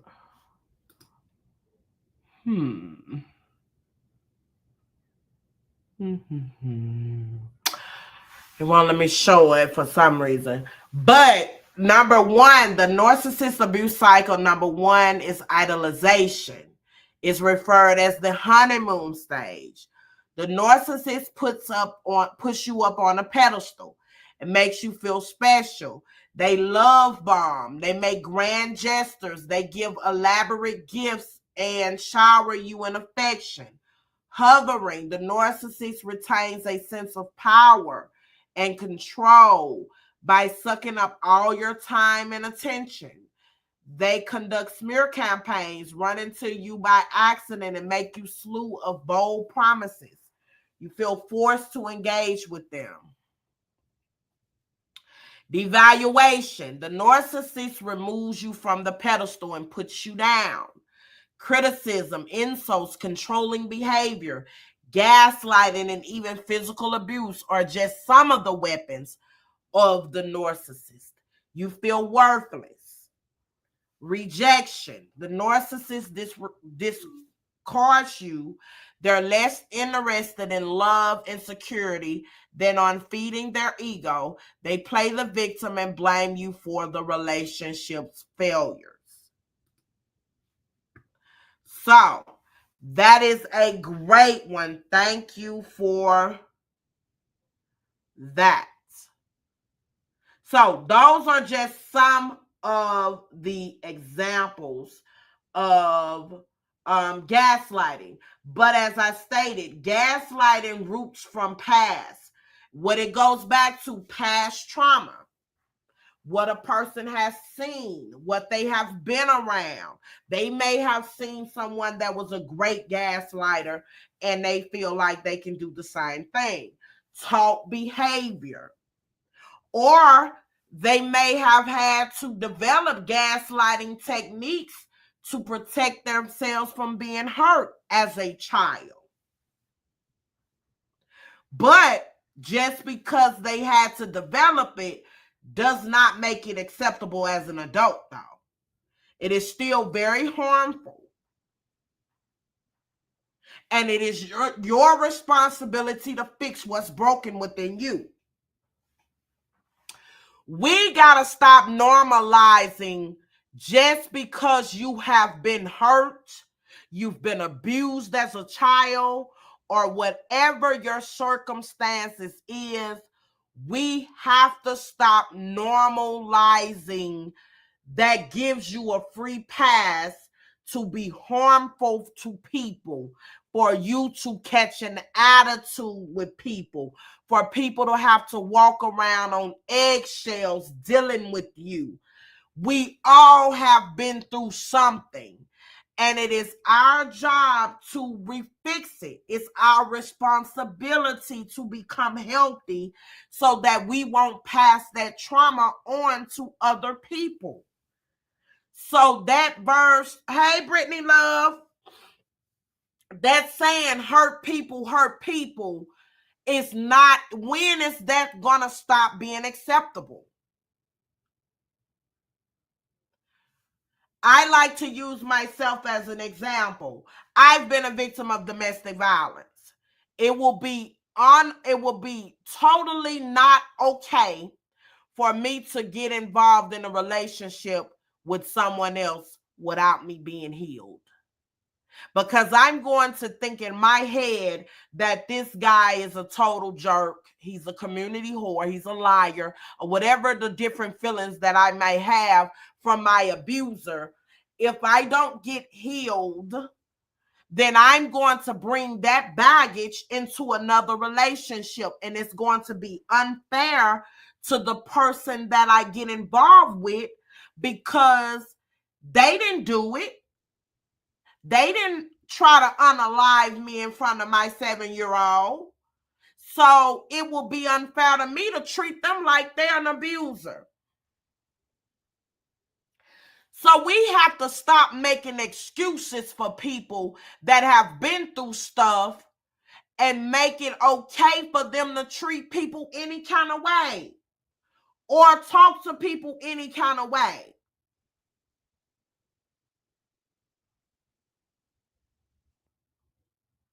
We as adults have to fix what's broken within us so that we will know how to treat people. Because ain't nobody got to put up with your buffoonery. They wasn't the person that hurt you. And if you've been through so much where everything triggers you, people got to walk around with eggshells from what you've been through, is unfair. You shouldn't have a relationship with anybody until you get healed. At some point, healing has to take place.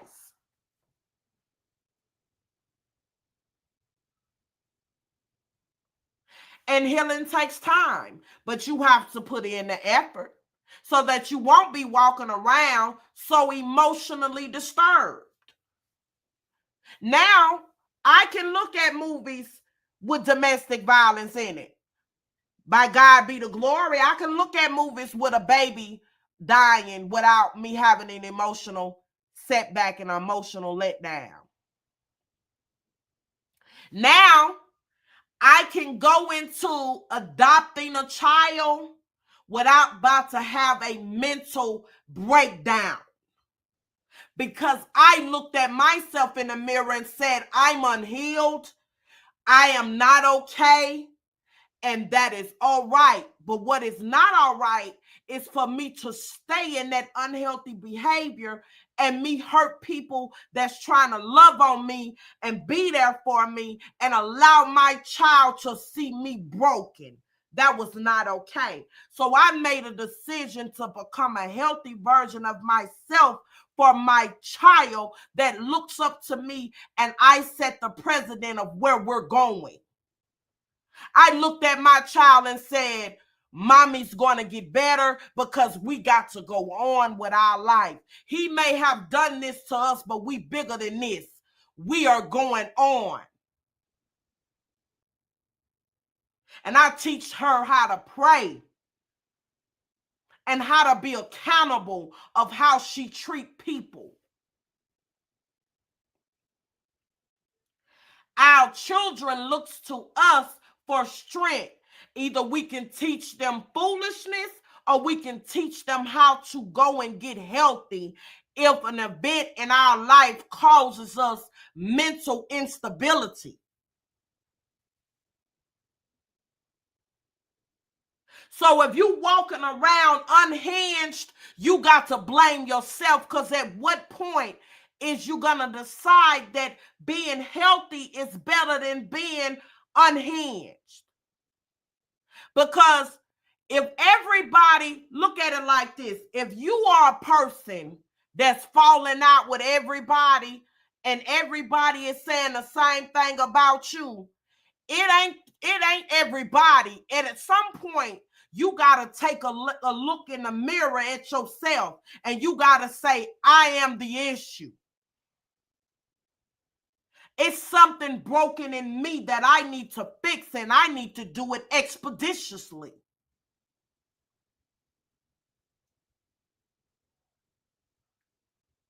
I went to school to be a therapist, to help people. But I'm the therapist that need therapy, and I ain't ashamed to say it. Because therapy has saved my life. Therapy has saved me from unaliving someone else. Therapy has showed my little girl how to get up and be accountable and move forward. It has taught her the spirit of forgiveness. It has taught her that no matter what we go through, she can get up and go on.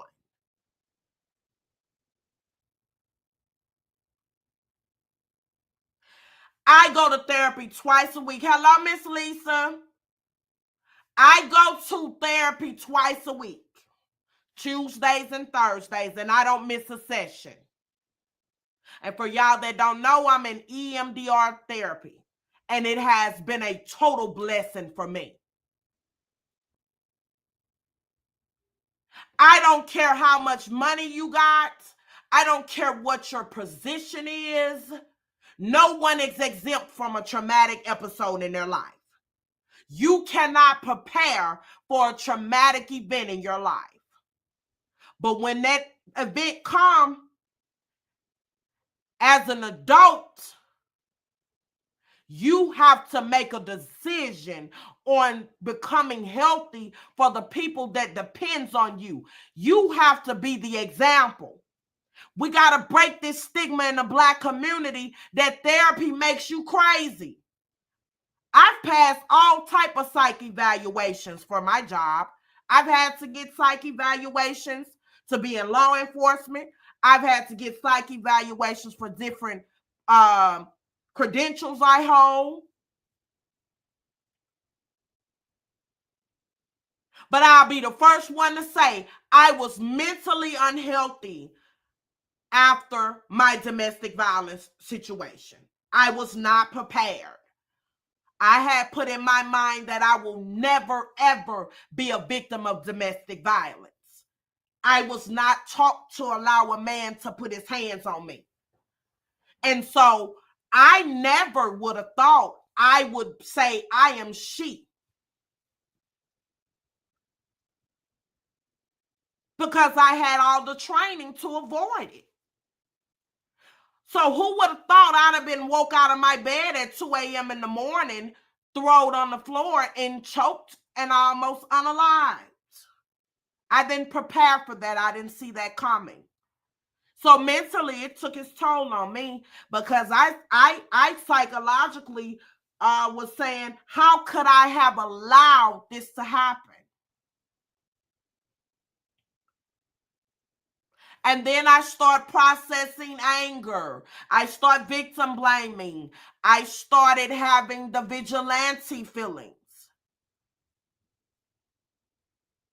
Now, I can't let nobody trick me out of my spot, so I can't go to jail. My little girl needs me. So if I go kill this sucker, how can I be productive adult for my child? So I made the decision that I needed to get therapy, and I needed it now. I couldn't pretend like nothing was wrong. Also, when I lost my child, I never got therapy, proper therapy, because when you're a therapist, you know how to beat the therapy. When you are in that sector, you know all the right things to say to get out of very quickly and to get your note to go on back to work. So you know how to manipulate the system. I couldn't do that this time. I had to heal from everything. I had to talk about everything. I had to put it all on the floor. And I even had to tell my abuser and look him in his face and tell him the truth of how I felt unapologetically. So I use myself as an example to say, we have to stop pretending that there is not an issue, especially when we're hurting people, we are manipulating, or we're creating issues for attention.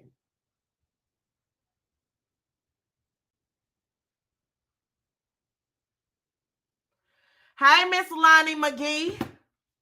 Miss Lisa, I hope you're doing well. Brittany, I hope you're having a good night as well. Miss Lonnie say, when I thought about unaliving my first husband, that's when I said I got to go. I got to go. The abuse was unreal. Absolutely, Miss Lonnie. And I'm so glad you made it out, Queen. I'm so glad that you were able to get to a healthy space. I pray that you are okay. And everything is okay for you. And if you ever want to tell your story, my platform is always welcome to you. Over here, we don't do any judgment. We do not, and we're here to support you, Queen, if you ever want to tell your story.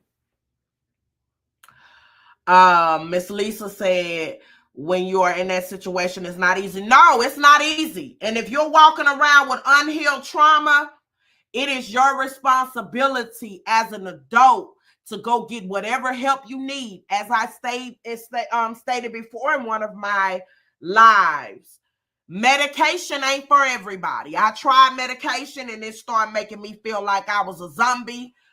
I thought I was about to lose my mind. I stayed asleep 90% of the time. And y'all know I have a busy life. I run a business. And it just was unproductive. And so I then knew about the EMDR therapy. I then tried that, and it has been a life changer for me because it has allowed me to redirect my emotions and my feelings. Avoidance, I learned avoidance is very unhealthy. Very unhealthy. And so, you're very welcome. Y'all welcome, Miss Lonnie. Miss Lonnie, welcome to the chat. Again, if anybody wants to say anything, that is the link.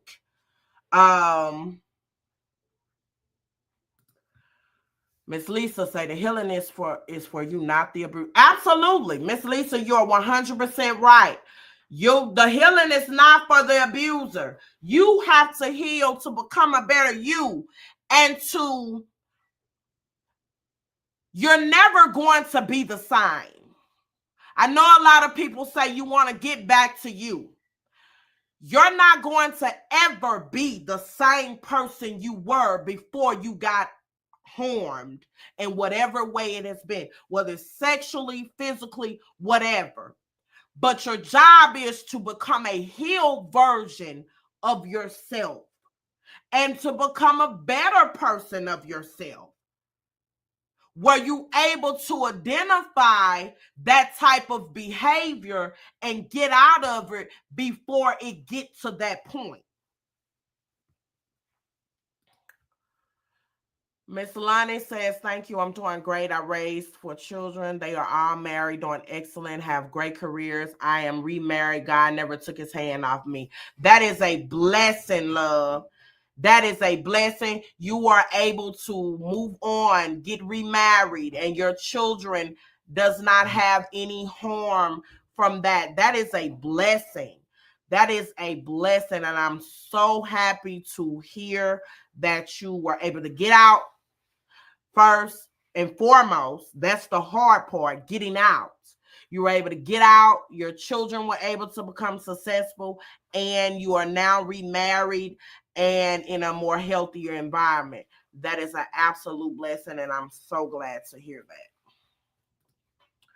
Dakota says avoidance is extremely unhealthy and is considered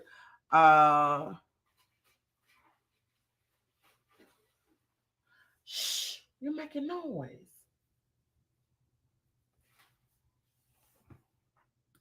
Yes, a better me. Hello, Miss Tennessee girl. Welcome to the chat. Welcome everyone that's coming on. This is Fixing Your Crowns. We're talking about gaslighting, manipulated behavior, and how most abusers use gaslighting as a tactic to gain control over you, make you feel unworthy. They do blaming, deflecting techniques, all of that, and how to avoid it.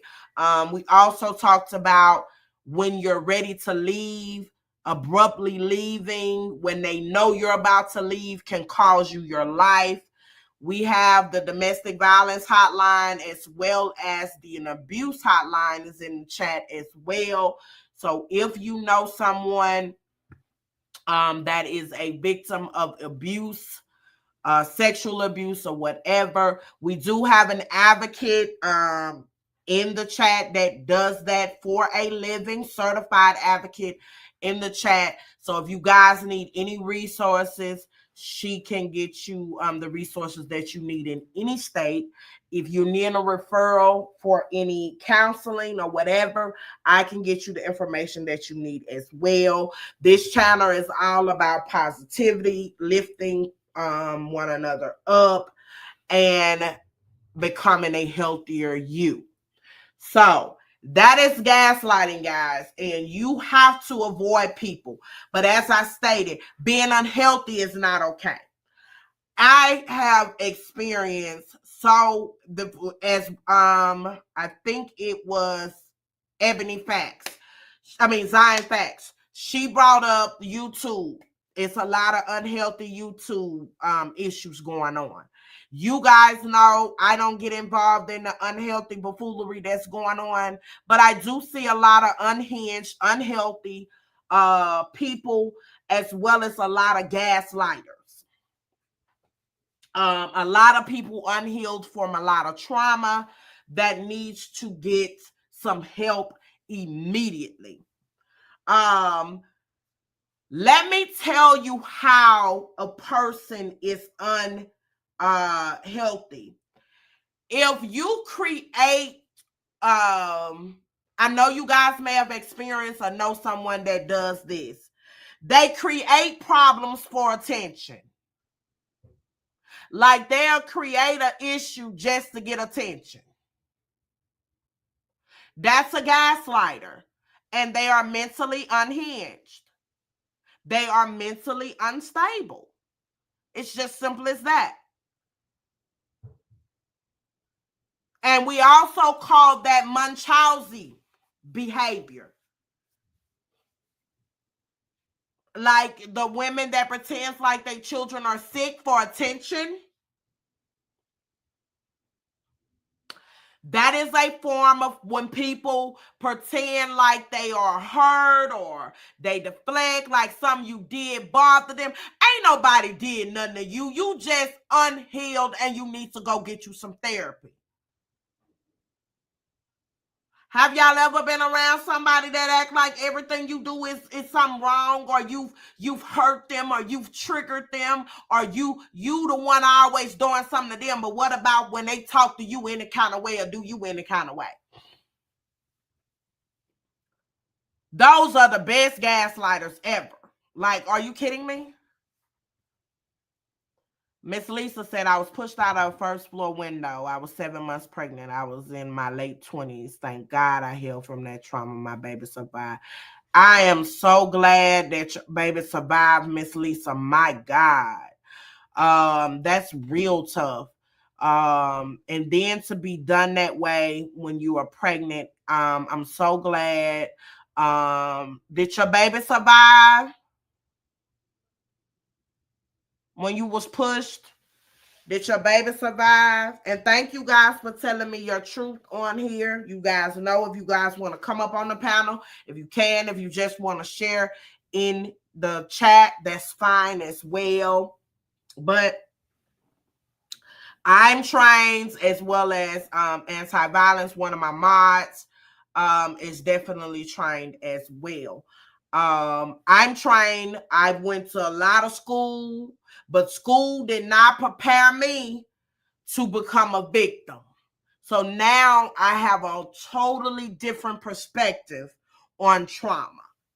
No school class I could have ever attended prepared me for November. Okay. She said her baby survived. Great. Your baby didn't have any issues, a boy or a girl. They didn't have any issues from that.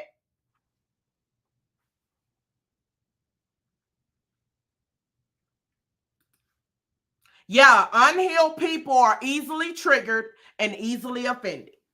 You got to go get you some help. Because I don't want no relationship with anybody, whether it's a male or a female, that I have to walk around like I'm on eggshells. I don't want a relationship with you if I'm going to be afraid to say something because it may trigger your unhealedness. That is not a healthy relationship. And I don't want to be around you if I got to watch how I move or watch what I say because you may feel like it's a personal attack against you. No, go get you some help.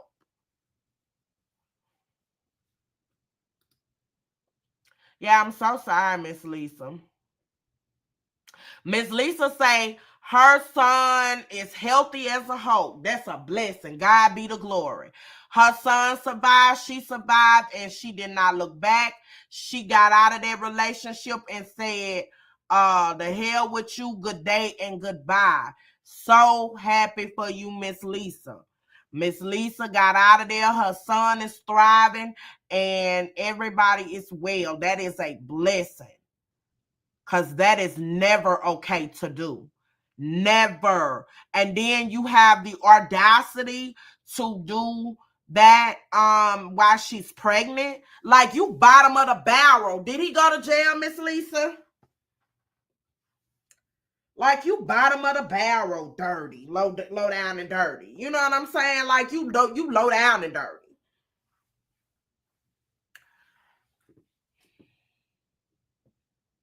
Could have caused her to lose her baby. Like, and by her being so far along, I'm gonna tell you guys, for y'all that don't know, just say Miss Lisa would have lost her baby. By her being so far along, they would have made her give birth to her child. They would have made her give birth to her child. And she would have been holding her deceased baby. That's very traumatic. Very traumatic. So not only she would have went through losing her child, she would have had to give birth to an unalive child.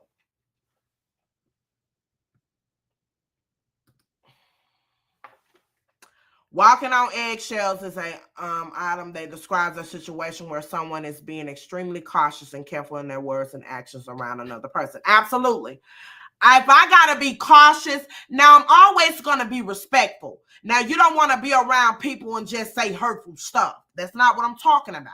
What I'm talking about is you just having a normal conversation, or you could be talking to another friend and y'all just all around, and y'all may be joking, or you may say something, and because this person has unhealed trauma, they're going to take offense to it, and that's not even what you're talking about. Like, no, I don't know. Go get you some help. Go get you some help, baby, because we're not going to do that. We're not going to walk around on eggshells here. Miss Lisa say he went to prison, but not for long. And see, that's ridiculous. That was attempted murder on you and your unborn child. He should have been given 5 to 10 years automatically. And that's what I mean by the laws got to be changed. These domestic violence laws got to be changed. Got to be changed. Because where is it in for the victim? He barely got any time, and he has pushed a pregnant woman out of a window that could have caused the glass to go in her body and unalive her and her child. Like, how do the system justify not giving enough time? Are you kidding me? And so, because the system has failed so many of our people, not just women, men are abused as well, has systematically failed the victims. A lot of people don't even report it because they feel like they're going to not get the justice they deserve. He should have went down, period. Point blank, period. Miss Lisa, what state are you in, if you don't mind me asking? That's unacceptable. That's unacceptable. He should have went down. And in my case, my abuser has a record. My abuser has a record. And so that's the only way. If I don't intervene, he is going to face serious crime. He's going to face serious time because he already has a record. Drop the link. Yes, ma'am, I will. That is the only reason he's going to face some time. If it had not been that he had a record, he'll probably get just probation and that'll be it. They're not going to do anything. And that is ridiculous. That is so ridiculous.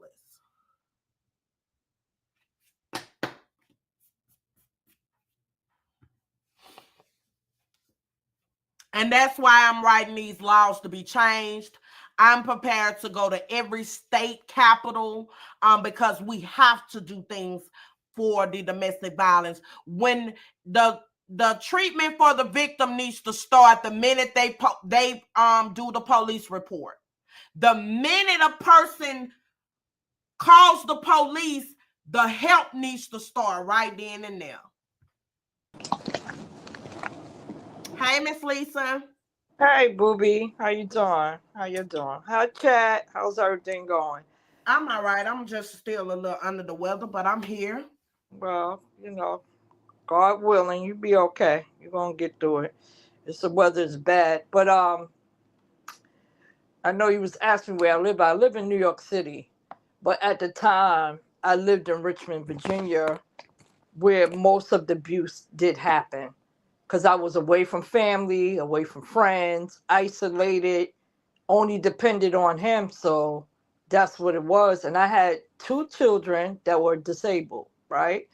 Then I had my youngest, my middle son, he had to been like 8 or 9. And we all, like my two older sons, they were disabled. So they stayed in New York City with my mom and my auntie.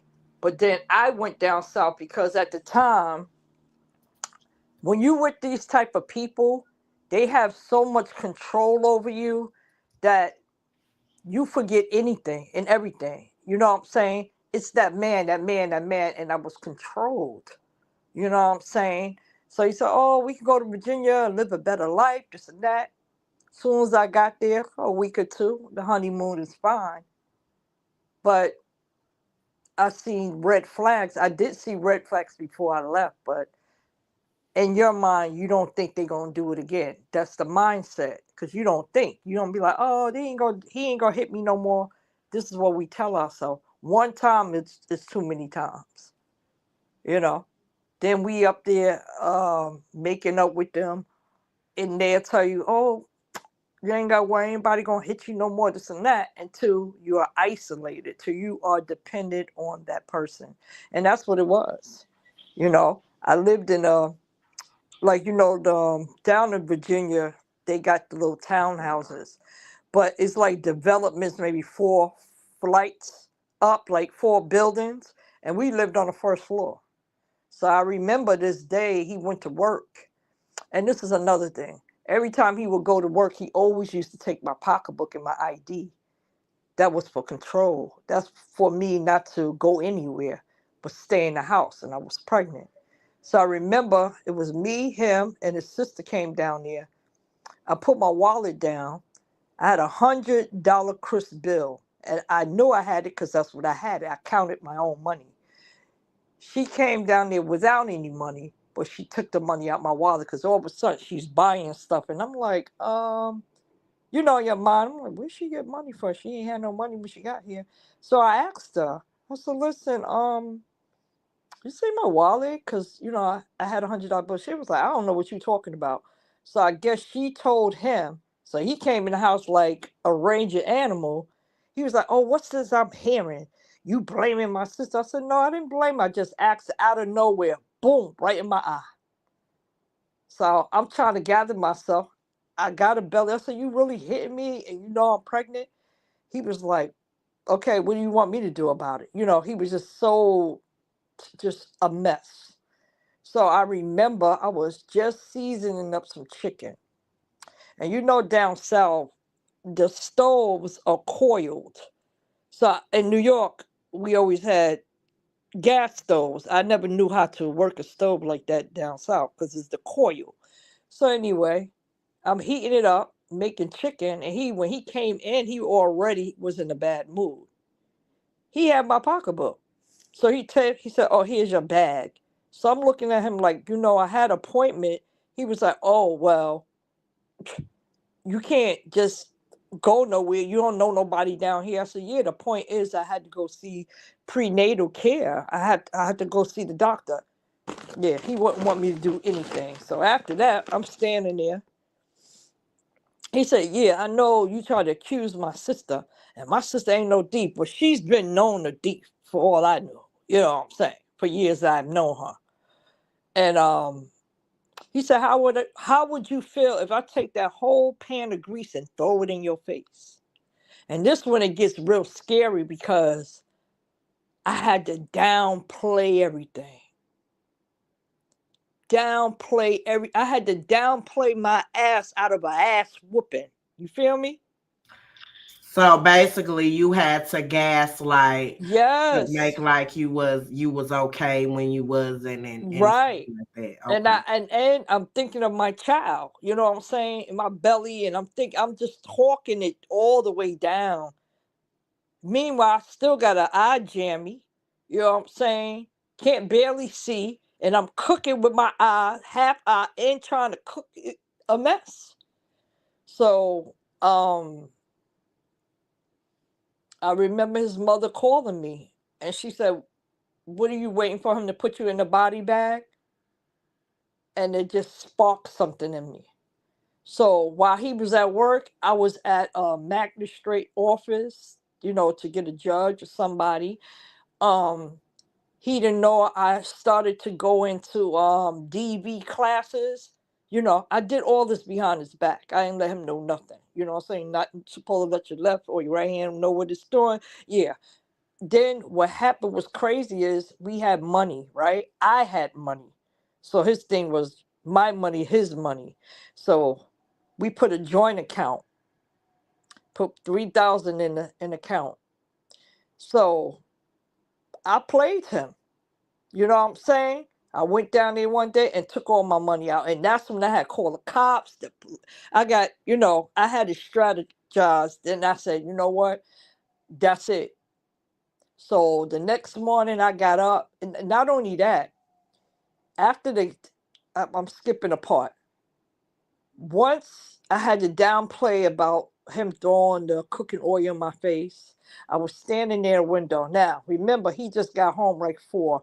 I was up from 4 to the next day because he's yelling at me, cursing me out, just so disrespectful.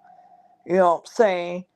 And I think I was standing by the window and he just pushed me like a piece of shit. Pushed me, and my weight from my belly, when you got a big stomach, and I went backwards, and my body went right through the window. I had 58 stitches in my left hand. Do you know he didn't even want me to go? He let me, I could have died. Besides that, I'm bleeding to death in my arm. And my whole arm is open, Miss Kim. Oh my Lord. And I'm trying to find some socks or something. I said, no, I'm not going to tell them. I'm not going to tell the cops. I'm not going to say anything. Still have to downplay the ass whipping. So then I just found some old socks and I wrapped my arm. And I said, God, please, I just want to get out this situation. He was drinking and cussing and carrying on. The hit stopped, but it's just that now, look at my arm. You know what I'm saying? Then the blood is gushing, and that's a main artery near. You know what I'm saying? Mm-hmm. So I'm trying to wrap my arm some more. I said, you gotta let me wrap my arm. I still again telling this man, listen, I just gotta do this. I'm not gonna say nothing. I ain't gonna say nothing. I had to play the part. And that's what people don't understand when you in those situations. I don't care what you come from. When that happens, you're a different person. You're altered. You're not the same. And thank God, when I got up in the morning, God answered my prayer. I packed up everything and I went upstairs to my neighbor. And the thing is, he was a retired sheriff. And thank God his family, they took me in. And do you know, the next morning he got up and went to work. He said, yeah, make sure you clean up this house too. I'm like, okay, yeah, nigga, I'm gonna clean up this house, all right. I'm gonna clean up this house, all right. You know what I'm saying? Yeah. Next, soon as he left, I wait good enough till he was gone. I packed everything up and went upstairs. This fool's coming from work. You can hear him yelling outside. Where my wife at? We weren't married. Where my wife at? Where's she at? Asking other people. I'm peeking. The lady's peeking out the Venetian blinds because she can see him. He got no shirt on, and he's acting like a fool. So they made a call. Then the police officers came, and they locked him up because they saw my face. Matter of fact, he didn't see me because I already when he came, they locked him up. But then they got to do their investigation, and they was like, oh my God, they stitched my hand up, you know, and my eye was already black and blue and green. It was just colors, you know what I'm saying? It was a hot mess. And he comes from a family of violent people. They all they do is fight. So in their mind, if a girl get out of line, you gotta check her. That's the mindset they had. Oh my. So That's it's taught behavior. Yeah, yeah. His Okay. mama was like a gaslighter because she's telling me you wind up in a body bag, but this she don't care. Oh, if a female put their hands on my son, he gonna do this. That's the mindset, and he was taught that. And every woman he was with, or every three, well, we're best friends now because he had a kid by someone else, but we still remain close. Me and the mom, because my son and her daughter, sister and brother. So thank God we bonded. You know what I'm saying? Together like that, because he beat on all the baby mothers. And then unfortunately, 2 years ago, he was afflicted with a disease that killed him. So yeah. Mm-hmm. Wow. Well, what you've been through shows strength. Hmm. After your baby was born, did your son have any relationships with him? When I had him, the mom was like, well, he wants to see his son, but I went to court and I told the judge whatever. They gave me an order of protection, all that. And it had to be supervised. They didn't allow him like to be with her because of the situation. So, but after that, he was in shit anyway. So, you know what I mean? Mm-hmm. He turned to be a piece of crap. And then with the wife that he was with for 20 years, he beat her for almost 20 something years. So Wow. and we tried to be cordial, she never did nothing to me. It's just him. He kept the divide. You know what I'm saying? He didn't want none of the kids knowing that they sisters and brothers and stuff like that. So he was just a mess. And like I said, his family, they all like that. Every last one of them. They every last one of them, like all his brothers and his guys, nephews and stuff, they beat on women. All of them. All of them. Maybe one that don't, but the rest do. So it was all taught behavior, and they all was taught that that's okay to do. Yeah. As you stated, that was their form of checking a woman until a woman unalive them, because everybody is not going to put up with that type of Yeah. abuse and buffoonery. And so I am so glad that you were Mm. able to get out though, and that your son was not hurt, because a lot of times women that are pregnant, they are killed, and then the baby Yeah. ended up Yeah. being killed. And Yeah. so that was by God's grace that you were able to Yeah. get out of that and move forward. Cause Um, it was just when I thought, like I said, my process when I got there, oh, he ain't gonna do this, he ain't gonna do that. But he showed who he really was. And he was like that before. But then I had blamed myself for a long time because, I was part of like trying to please. You know what I'm saying? Mm-hmm. Um, Thinking it was love when no, I know it's not love now, but at that time my mindset was like, oh, he loved me, he ain't gonna do that again.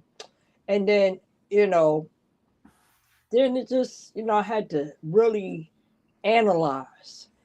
And after that big episode with my arm being open and stuff like that, I'm like, this man don't care about me. You don't care about this child in my stomach. You know what I'm saying? So, and then after um, he was expedited out of Virginia, so they told him if he ever returned, he's going to be arrested on sight. So I wound up leaving Virginia to go back to New York.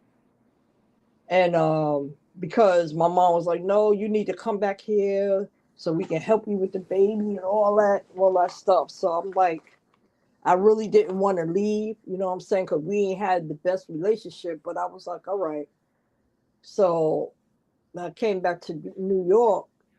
He tried to reach out, but I never like gave in until his mother was like, listen, that's his child. And I want to see my grandson. So it was just a whole bunch of stuff.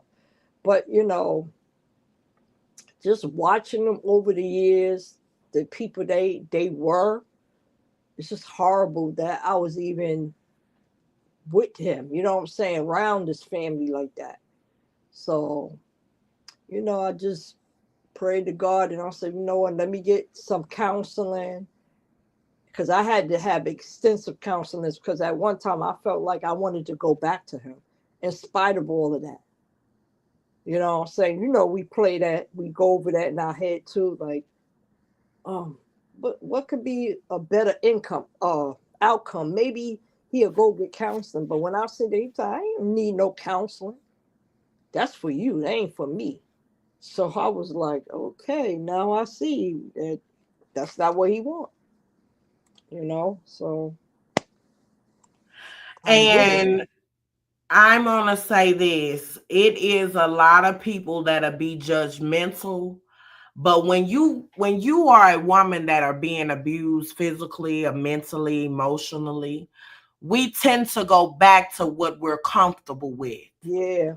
And Yeah. then in your mind, you're saying they really didn't mean to do this to me. Yes. You still Yes. want to Yeah. protect them. So that's how sometimes you go back until you Hmm. realize that Hmm. now this ain't where it's at. This person is going to continue to mistreat me until I am done. Right. Because I had a light heart for my abuser. Hmm. Hmm. I said, well, he's never hit me before. He's Right. never abused me before. Right. But then when I looked at my baby girl and how she's not able to sleep at night, I said, I'll be a damn fool. Yeah. Yeah. They play games and like I tell anybody, there's no judgment on anyone. Your most dangerous time is leaving them. You know, that's when they more dangerous. They dangerous when you pregnant. They horrible. You know, and he had a lot of demons he was dealing with, whole bunch of them. But what I know now, the mom was part of it because he saw her go through that with his father. I Right. didn't know that, but I know a lot now that I didn't know then. And he didn't like women. He hated women. And that was his thing. His mindset, as I told you, all the baby mothers, every woman he got, he beat on because of lack of what he was getting from his own mom. Wow.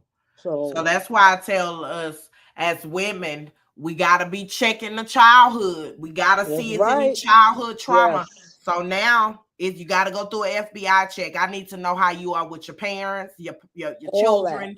Uh, have you been abused? Any childhood trauma? Anything that I need to be aware of? And if any red flags come up, you may not be a bad person, but you just not for me.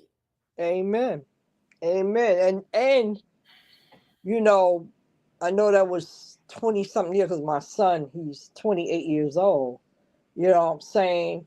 I still remember that day like it was yesterday.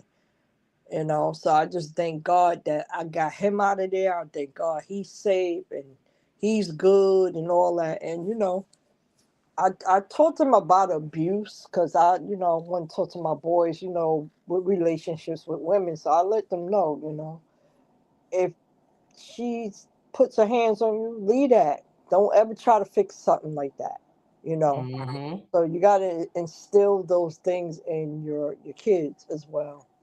If you see Absolutely. a girl getting out of hand and she putting her hands on your son, you got to check that. Don't let it go by, especially if you see it, you got to check it. And that's another thing. These girls be out here fighting these guys. They sure Stop do. it. I see the teenager girls that's going through that. You know, let it go. It's not worth it. Because if he do it once, he gonna do it again. He gonna do it again. And if you don't nip it, they continue. So you gotta stop it. Like me now, I ain't in no relationship. I was in a. Then after that, that was years. But then I was with somebody for 13 years, not abusive, but he was a narcissist, and that was even worse. I'm like, oh my god.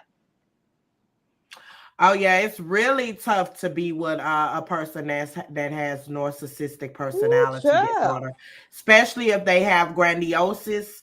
Mm. They are the worst. Oh yeah. They like to try to switch the narrative. They have very high intense gaslighting, manipulation. Ooh. They are impossible to talk to. They always gonna think that you are beneath them. They have the Yep. damn audacity. So yeah, it is very tough to date a Yeah. narcissistic person, and And I could never. and see, and that's another thing that we still need to learn. Even though we see it on the apps, we see it on YouTube, we see it, a lot of people are really exposing. Even some guys are exposing that because they've been with people like that. But I tell anybody, there's nothing to play with. They are demonic. They're evil. They're not good people. They not good, but they will drain you, drain every piece of life out of you. And you got to be strong with them. And don't think you can heal on your own.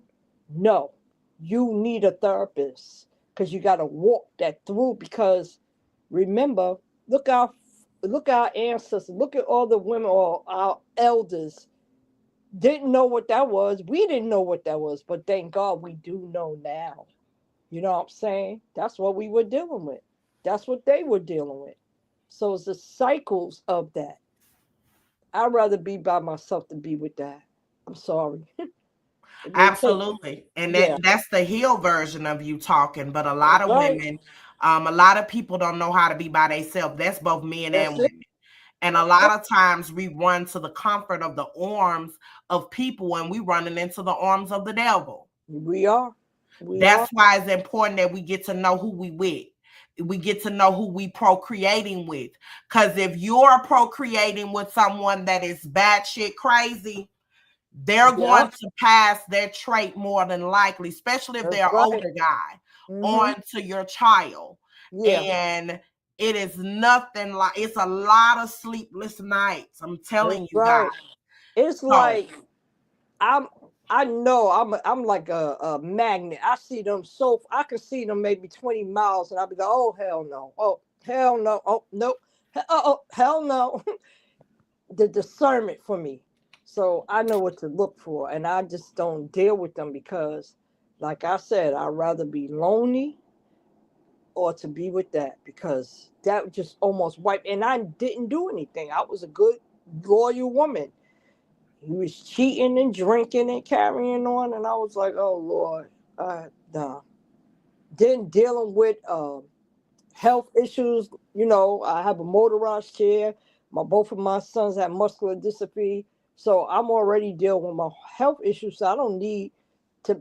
And during that time, I was walking, able, mobile. I still do that, but I only have the comfort of my chair when I'm outside because I don't know when I'm going to fall because I'm at a 25% of wasted in the cab area because um I'm I'm the mom of muscular children with Duchenne's muscular dystrophy. So I'm have a gene, you know what I'm saying? I have the Duchenne's muscular gene because as mothers we are the carriers. Yes, ma'am. So That is for correct. years taking care of them, I never said, well, because a real mom that take care of some special needs kids, you tend to forget who you are, and you do because Absolutely. It's you a lot of dedicate. sleepless nights, Miss Yes, Lisa. you dedicate, and I dedicate 20 something more years of my life with my boys. I did it all. I advocated. I put them in the best schools.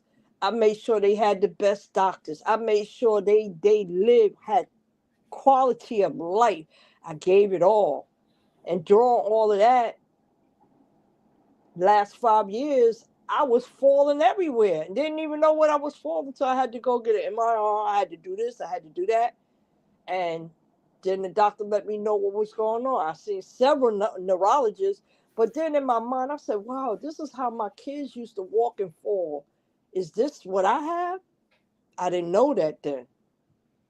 But grace of God that I'm with the right people, MGA association, so I'm good. You know what I'm saying? And I have accepted that that's just what it is. But I'm happy inside. I'm healed. I'm a better person. You know what I'm saying? I've been through some stuff, but I got to give it to God because He's the one that made it me be at 57 at this time in my life. I'm okay. I'm good. That's why I'm able to speak wisdom and knowledge and understanding because when you've been through something, you've been through the storm, you know how to get it right. You do, you know? And that's why I always tell, even in the chats with everybody, when I come up there, it's about love.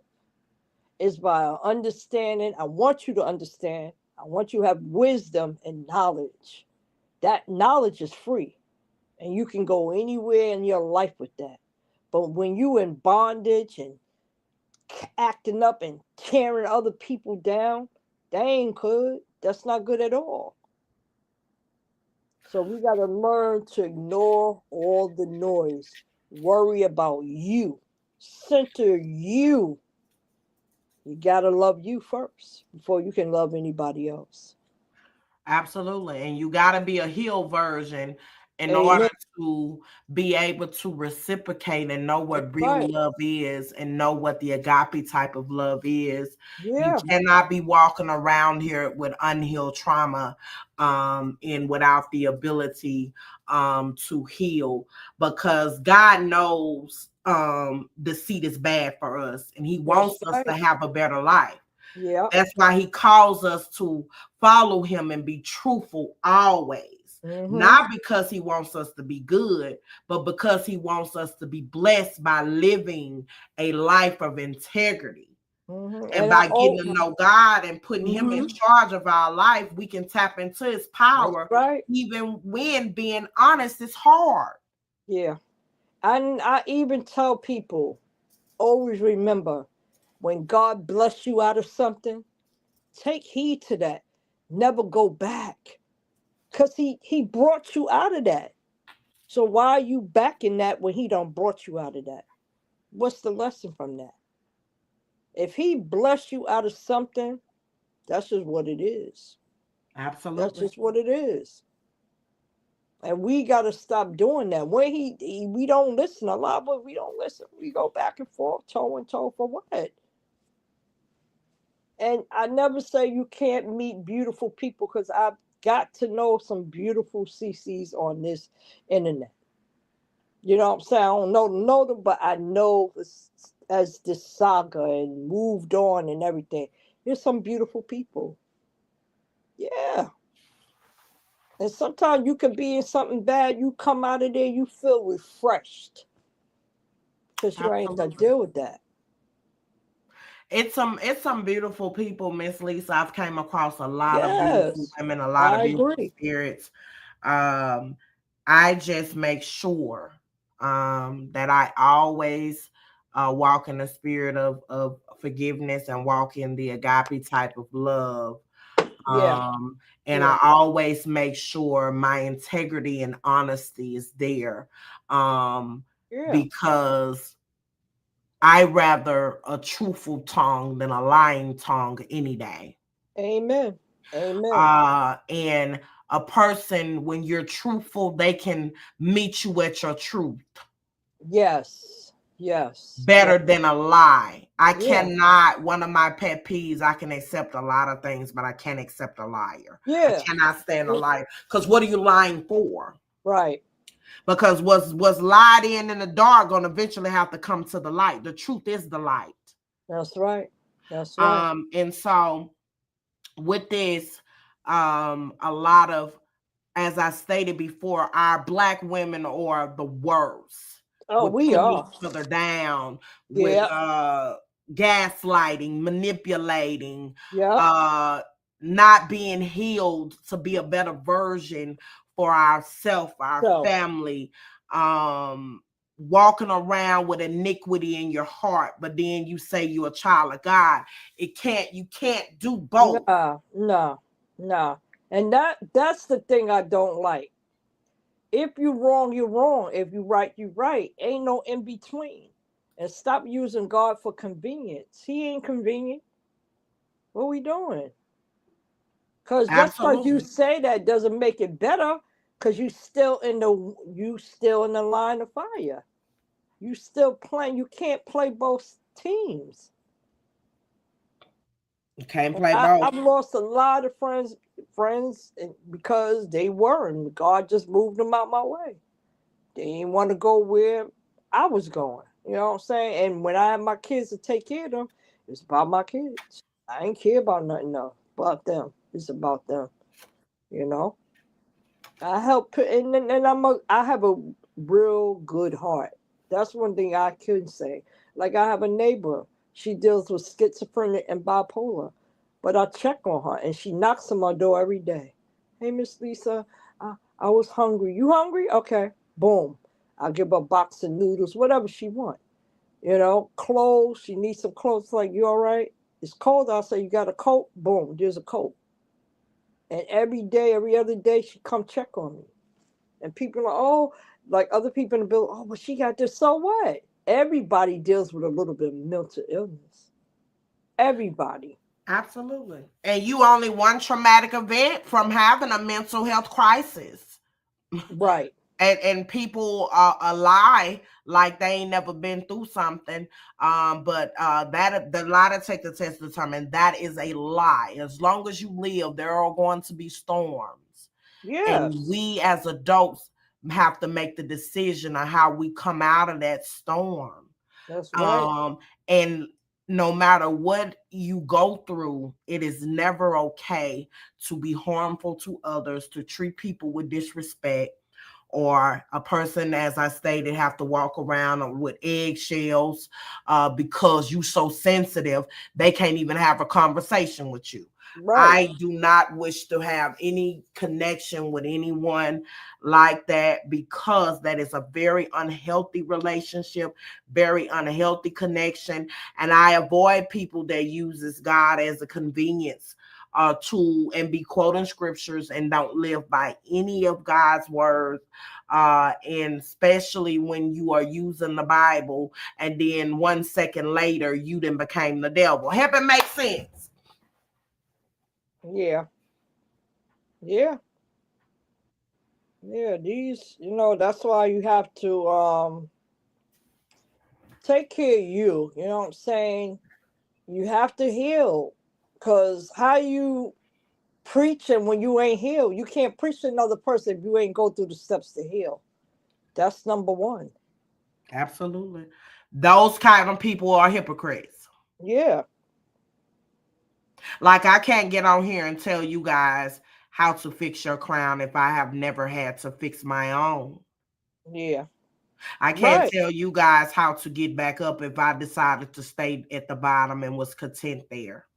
I can't tell and preach the importance of being healthy and going to get therapy if I decided to be unhinged and be out here like a vigilante, and then go get therapy myself. Right. Yep.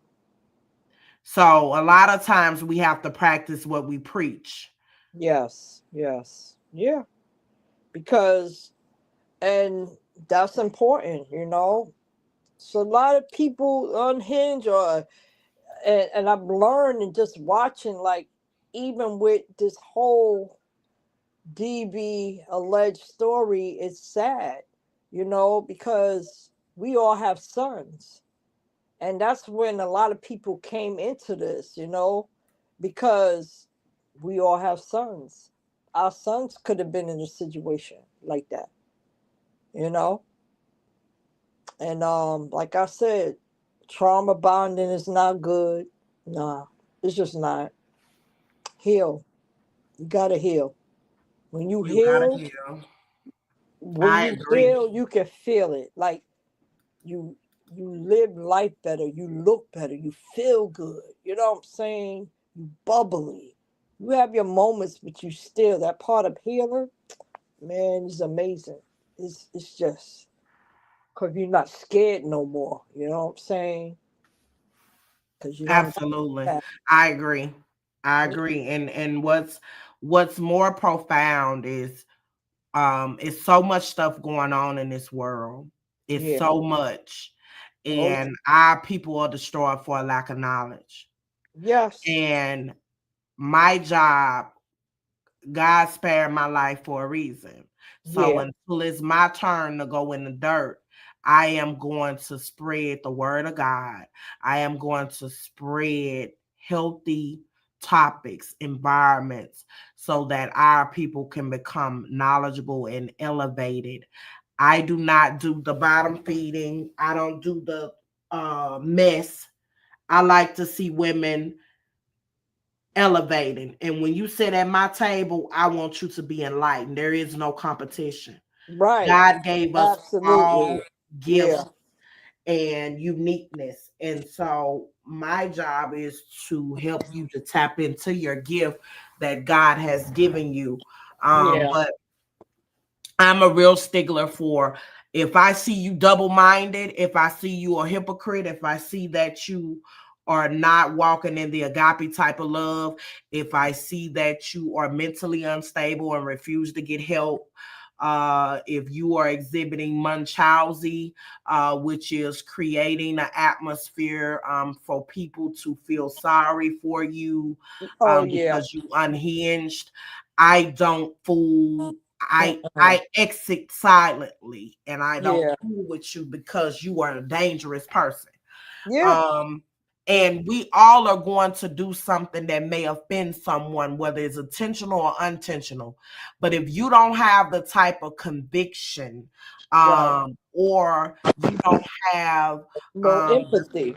the sympathy, exactly, or the accountability to say, you know what, I was wrong, I got Yes. that wrong, I did wrong, or whatever the case might be, and apologize for your behavior, you hold yourself up in your wrongdoing, you're dangerous too. I Yeah. can't deal with you with that. And so my prayers for anybody that come in contact with my videos is to really look at themselves and ask themselves, what are they doing? If Yeah. you need Yeah. help, reach out. Yeah. If you don't know where to go, reach out. I have a lot of tools. Anti has a lot of information as well. As I said, I do not want my platform to be a judgmental zone, because we Yeah. all have been through something. We all trying to get somewhere, and we all trying to be the best that we can be for ourselves as well as our family.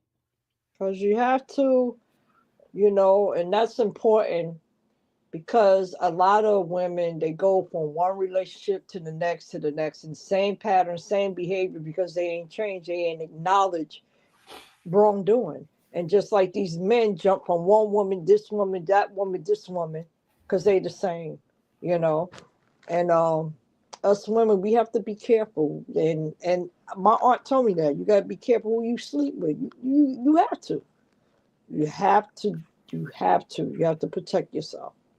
You have to protect yourself with soul ties. Yeah. When you're Yeah. sleeping with someone, you are creating a soul tie. Yeah. And when you lay down with a demon and you wonder why when you go in your house, you done brought a whole bunch, it's all of a sudden chaos and buffoonery. Yes. Yeah. That's because you Yeah. soul tied with someone that you ain't have no business Hmm. soul tied with. That's why I say we have to start adulting and taking the time to get to know uh people before we even go there. Oh yeah. Oh yeah. Yeah. And I'm big on not having a lot of people in my home. I always was like that. I got that from my grandmother. And she used to tell me that all the time. I'm like, Grandma, what you talking about? But I understand now when she say, you don't let nobody come out the street sit on your bed. I never understood that. You know what I'm saying? These little, that's why I love our elders because they taught us a lot. We were just so busy not listening. But when you think about it, you're like, wow, she made a lot of sense. She made a lot of, Right. And it's a lot of articles on soul ties, sexual soul ties. yeah. The Bible speaks on soul ties. I know in the book of Proverbs, I believe it is Proverbs 1 and 10 that speaks on ungodly relationships. Hmm. Uh, the book of Genesis, Mark, and a couple of more books speaks on ungodly relationships. And yes, I know my Bible, and so you guys can go and look it up yourself. Hmm. But Yeah, I'm gonna I write that down. I Uh, think it is first First Samuel as well. So if anybody want these Bible scriptures and they concerned about soul ties, uh I am about to give them to you guys. all right, hold. I'm trying to find it. It's always when you're not looking for a pen. Oh my goodness. Okay, I got it. See? Wait, let me write it down. So you said Proverbs 1 to 10. Proverbs chapter 1 verse 10. Okay, chapter 1, verse 10. Okay, what's the other one? First Samuel First Samuel 18 and 1. 18 and 1. Hmm. And I wonder what my Bible is. You said something about Mark. Mark, I know for a fact Mark 10 and 8. Mark 10 and 8. And it's a few more. I'm looking for my Bible. Where's my Bible? Wait, hold on. Okay, so Proverbs It's chapter. another one. I'm finna give it to you. Let me get my. I keep my Bible because I study a lot. Okay, that's good. I got to get deeper in my Bible. Hmm. I want to say it's First Corinthians, but let me see which verse it is. But I know it's First Corinthians. Let me Okay, see. First Corinthians. Yes, First Corinthians. I want to say 6 and 16. I'm going to it right now though to make sure. Corinthians. Oh, the First Corinthians. Yeah, First Corinthians 6 and 16. Let's see. Okay. Don't you know that when you offer yourselves to someone to obey him as slaves, you are slaves to the one whom you obey, whether you are slaves to sin, which leads to death, or to obedience, which leads to righteousness. Mm. So yeah, First Corinthians 6 and 16. I would go all the way down to 16 through 19. And my Bible is an NIV. Oh, okay. Okay. So I read an NIV, I have a better understanding. I do have a King James version. So whichever version that you guys understand better, you Hmm. read it and amplify it for you to get an understanding. You can read it in Amplified, NIV, King James, whatever helps you to understand the word of God. I am not going to say don't read it. My Bible, my go-to though is NIV. But I do have an Amplified and a King James version. And I like to read them in each passage to get a different understanding from all of them. Mm-hmm. That's how I'm able to read the book of Genesis. I think it's one in book of Genesis. I'm going to Genesis. But y'all that don't know, the book of Genesis is the first book of the Bible. Mm-hmm. Absolutely, the beginning. So I am behind y'all. I've been sick, so I ain't been live a whole week. Bible study will be made up, and I got a powerful subject for you guys.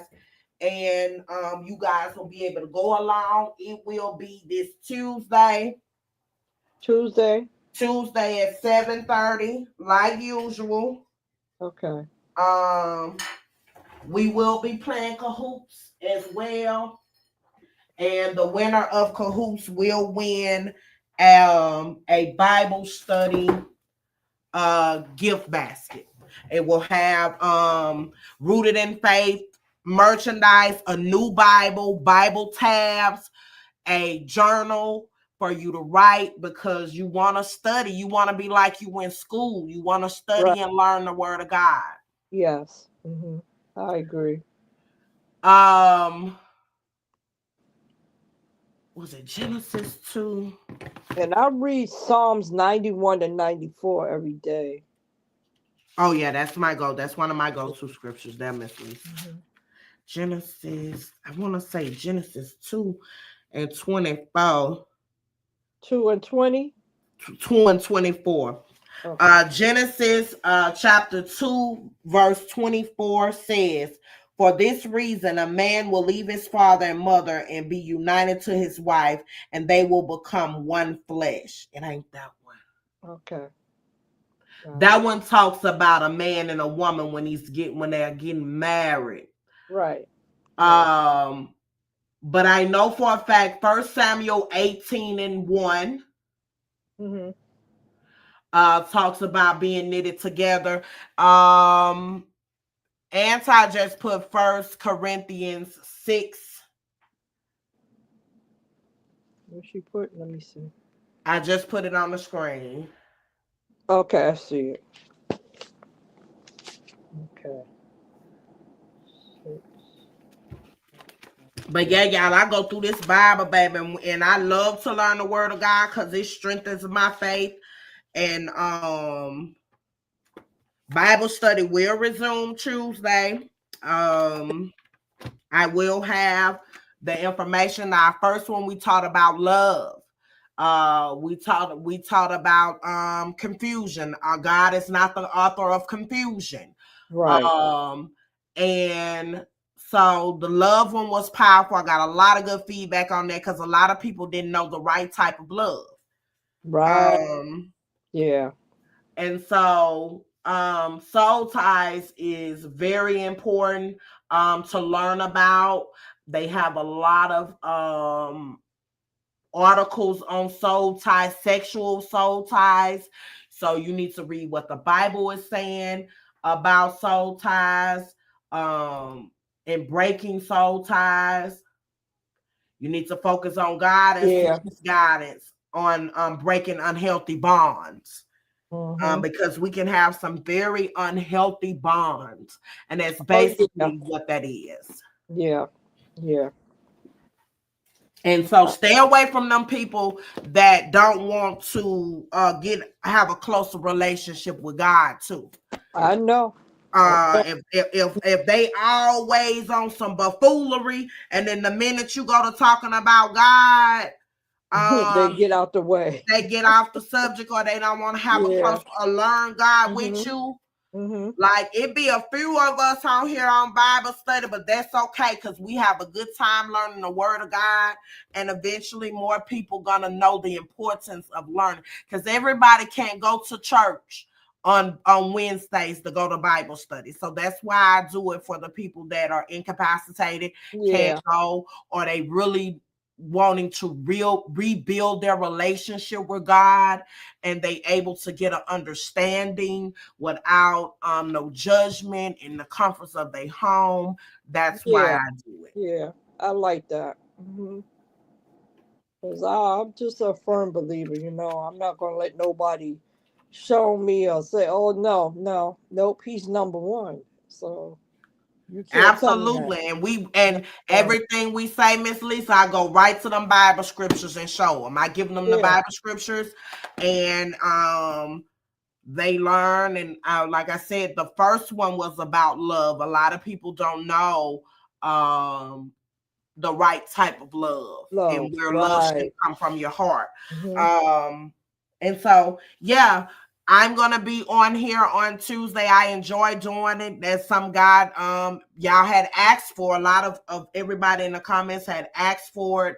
And so I said, yeah, I'll do it.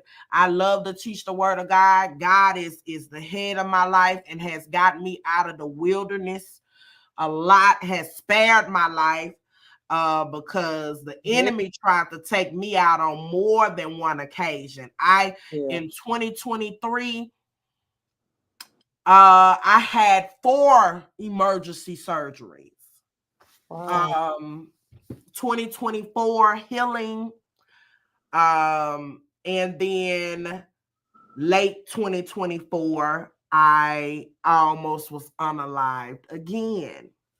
And so it's by God's grace that I'm here. I am able to give his word, to deliver love, respect, and hope for the lost. Yeah. And so that's why I show up. It ain't about no check or no views or no likes. It's about empowering God's people to know that there is a brighter day, and Yeah. that they too can get to where they need to be. Yeah. Because I remember um, with my 2 sons that passed away, to muscular dystrophy.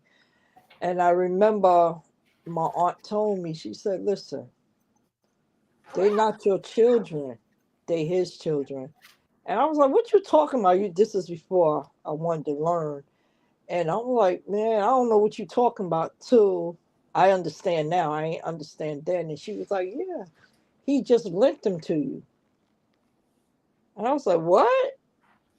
So she made me understand. And now I'm I have so much freedom about that. Because before, nah, I was still enraged. I was still angry. I was upset at God. I'm like, you took them from me? You really did that? But then my aunt had to, like, because she's a Christian, she talked to me, and she really soothed my heart and, made me have a better understanding. And that's why when people see me, they're like, Miss Lisa, you always got a smile on your face, you know. And I told her, yeah, I have my moments. If it's a special song that my son like, I will break down. If I turn on a gospel song, I'll be messed up, but it's a good mess up. You know what I'm saying? Because it's just You it's a know what, relief. Miss Lisa? Not to interrupt you, but God just really just spoke to my spirit when you just said you lost a few of your children. Condolences, first of all. Oh, thank you. I started this group called Twinkle of Light, Hmm. and it's for women that has lost a child, whether it be via miscarriage or whether it has been from, like, you losing your child. Shamiko just said she lost Hmm. a child, and it is not online yet, but Okay. I am going to bring it online because it has just been dropped in my spirit that it is a need for that. It's a Yeah. support group for women alike, for you just to share your experiences. We talk about the word Hmm. of God. We go over Bible scriptures. We cry together, and we learn coping mechanisms Yeah. together. Yeah. Because what I found is not a lot of support groups for us. No. No. And so I'm going to bring it online. Okay, okay. I'll be interested. Yeah. Now I Yeah. have feeling better. I will be putting up the information on it. I will have a group, but then I will be doing shows on it as well for Okay. women that has lost children, whether it's been to violence, Mm-hmm. as I said, health issues, Yeah. miscarriages, because a lot of people don't realize when you have a miscarriage, you've lost a child too, and it can be emotionally damaging, It is. especially if you be with a man that kind of brush it off Mm-hmm. like it's nothing. It can be Yeah. emotionally damaging. Mm-hmm. And so the name of the program is called a Twinkle of Light, like Twinkle the of twinkle light. of your eye. It's called a Twinkle of Light. And so I will be posting that. So if y'all know someone that has lost a child, Mm-hmm. that really wants to be a part of a group that is going to help you emotionally Oh get yeah. to where you need to be. And then we're going to talk about what God says about the loss of a child, because in scripture, God knows your child before he placed them in your womb. Yeah. Yep. Yeah. And so we're going to talk about that. And so I think a lot of women are walking around with unhealed trauma for losing a Mm-hmm. child. Yep. And so it is necessary. So I will be working on while I'm on my downtime recovering from this head cold. Right. I will be working on getting that information Okay. up and out. I will be putting the groups, the links to the group that I'll be creating on my community wall. And then I will be doing lives on that as Yeah. well. And we will have a private chat as well, because everybody ain't sympathetic for what you go through. Oh no. I know. People will prey I on know. you and your business and go spread your business and all that Mm-hmm. before. And And so I'm just blessed that um I was able to share that on some chats, and I never I never heard anything bad, because I guess my whole delivery, how I am and how I present it, I never really had that. So I always been grateful, and like I said, it's been so many different CCs that genuinely love and have a better understanding. Not everybody, but the ones that I've been intrigued with, I haven't had a bad thing. You know what I'm saying? I've heard bad things when they, what they doing on the other end, but that's no longer, never will be my concern, because I don't like people that delegate and talk about the deceased children, all that. I'm not even part of that. But I'm so just grateful that I met. Like I said, look, this conversation was needed to have. It just, I came in my room and I heard you talking. I'm like, yo, I need to, let me get up on there. I want to talk to Kim. And it was vitamin, Lord, inviting, and it's just, this is what we need, is unity of women. We need this. We really, absolutely, really with need it. no judgment, where a person can be themselves and they can be sort of unclothed like they are with God and just Yeah. really be living in their truth. And Mm-hmm. so that's very important that I create. And by the grace of God, nobody really comes over here, with no buffoonery. I don't have any trolls. Yeah. I don't have any issues with that, because I think people know I ain't the one to play with that buffoonery either. Right. And so I'm so glad it was inviting for you to come on and speak your truth. Yeah. And I anybody appreciate else is that. Thank you. welcome. But that will be the next live. I want to talk to the women that has lost a child in healthy environments. is And, important for me.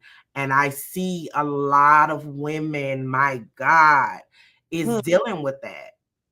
and another thing I want to say, like, um, when the pandemic hit, um, you know, we weren't able to celebrate, but this past a month ago, um, we were able to celebrate at Mount Sinai Children's Hospital because they do that every year for the mothers that lost children.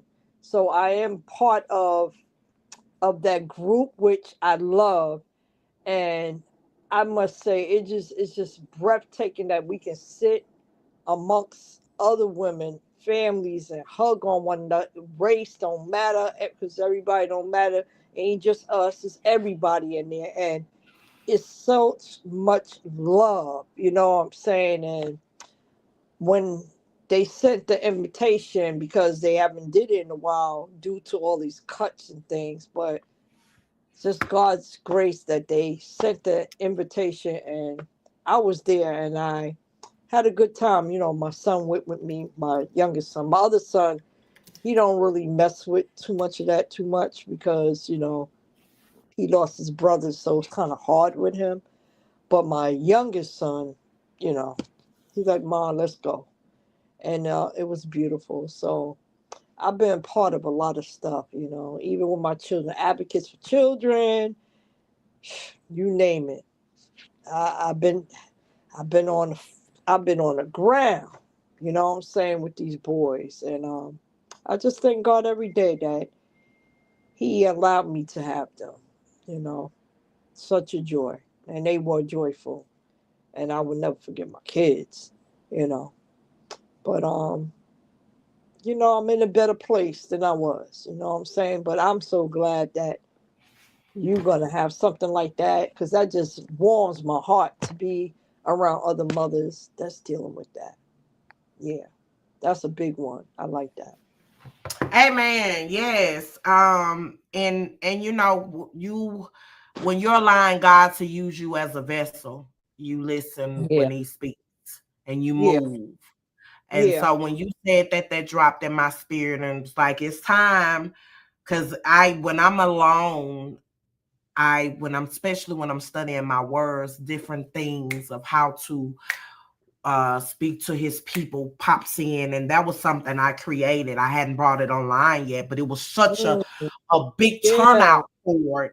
It blowed my mind. I say, my God, I didn't realize how yeah. many women were suffering. It was over 50 women showed up, and I was not Wow. prepared, Hmm. because I didn't know. But when you do something, God is in it, He'll blow your mind, man. You Yeah, just wouldn't. The, yeah, the the yeah. limit you put on yourself is not God's limit. That's right. That's right.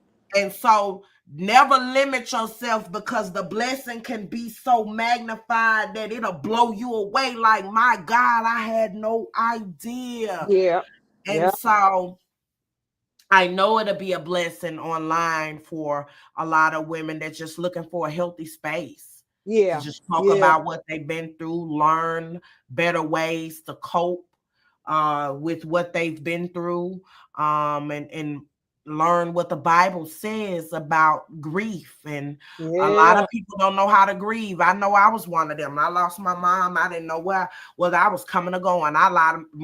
Could have been dead myself. Right, right. And so a lot of people don't know how to grieve, don't know the stages of grief. And so we'll talk about all of that Mm. as we Oh go yeah, yep. I through had to the get journey. grieving therapy too, you know, to get through a lot, because it was a lot. It was so much, like it was just on top of me, or like a ton of bricks. You know what I'm saying? And God just started removing brick after brick after brick after brick. He was like, "You gonna be okay. I got you." Amen. And so when God moves and does something, like you came on, you heard my voice, that was God saying, get on here. Yeah, I've seen you on Felicia's live before. I think I yeah. may have heard a little Oh, bit of your story. I love some Queen Free. And you know what? even during all everything, I never disrespected her. Never. I would see her and I'd be like, oh my God, all she do is holler and scream. Why is she always screaming and holler? And she laughs when I say that. I've never, I never disrespected her. I always, I've seen people, they go on to get in the gutter and stuff like that, but I just used to be like, all she do is holler. Can't, all that damn hollering. But to see her, oh my God, she's a breath of fresh air. And I'm so grateful that we bonded, we united, and we just got her out of something. You know what I'm saying? Really, God did, but He used us to get to her. Right. And hopefully, as she continues to go on her healing journey and she continues to Yes, she's a heal, sees sweetheart. her therapist, she'll become better where certain things won't trigger her and bother Yeah, her. yeah, And she'll be able to be accountable for her emotions, and she continue to stand tall and continue to be the best that's mother she right. can be, best grand mother to that beautiful boy, Oh, and she'll be healthy and be in a healthy environment and surrounded by healthy people. And that's what it's about. that's Being right. around healthy people when you're not at your best, well, they can bring you to the light and help you to become the best version of you. Because you don't want to be around enablers, and you don't want to be around people that's going to just let you do whatever you feel like you want to do. That I don't want yes people around me. I want people that's gonna hold me accountable for when I'm with my buffoonery. They can say, Kim, hold up now. Now you know you wrong. Yes, yes. And that's a part of, like, it's so many women that are traumatized and they've been through things, but it breaks my heart that you make fun of somebody's demise, somebody's childhood trauma. You know, how can you, like, lay down and wake up and feel, have that meanness in your heart about someone that went through something like that? How?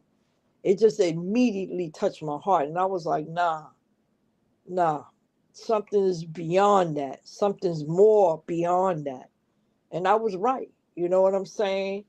And I'm just so glad, that we all together and we gonna get through this together. We are as one, as women.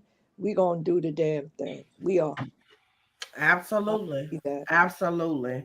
Standing 10 toes with God, That's being right. the head, and with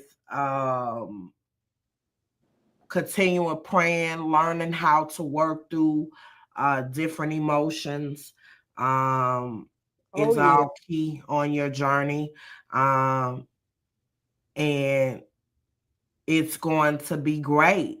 And as I stated before, if God is with us, who can be against us? And That's so right. long as we keep God first and God as the primary source of feeding us, then we can't help but to be Right. united and to walk in His type of love and Right. guidance through this thing. And so, I Yeah. thank you so much for coming up, Miss No Lisa. It's been a problem. Thank blessing. you.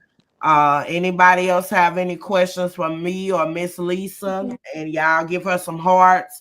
She has a powerful testimony. She's been through a lot. She's lost some children as well. And you guys send her some hearts and thank her for coming up and sharing her story. Thank you for all of you beautiful women that came in and shared your stories in the chat. I am grateful. We had a new lady came in that shared her story Mm-hmm. as well. Shout out to her for dropping by Right. and sharing her truth. Miss Lonnie McGee, thank you for coming in, Queen, and sharing your story. She has now been remarried, and all of her children God. went on to be successful. They're doing great. That is a blessing. And so those are the success stories that we want to hear. We want to hear you guys overcoming and getting out. And if you guys don't know on how to get out, or you know someone that may be struggling to get out, please reach out. I'm going to put my business number again in the chat.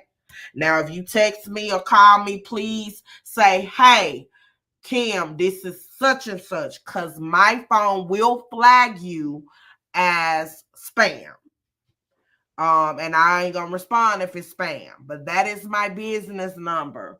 If you have any questions when I'm not online about domestic violence, business credit, personal credit, all of that, y'all know I have the answers. I'm now finna have to repair some stuff that just appeared on my credit report.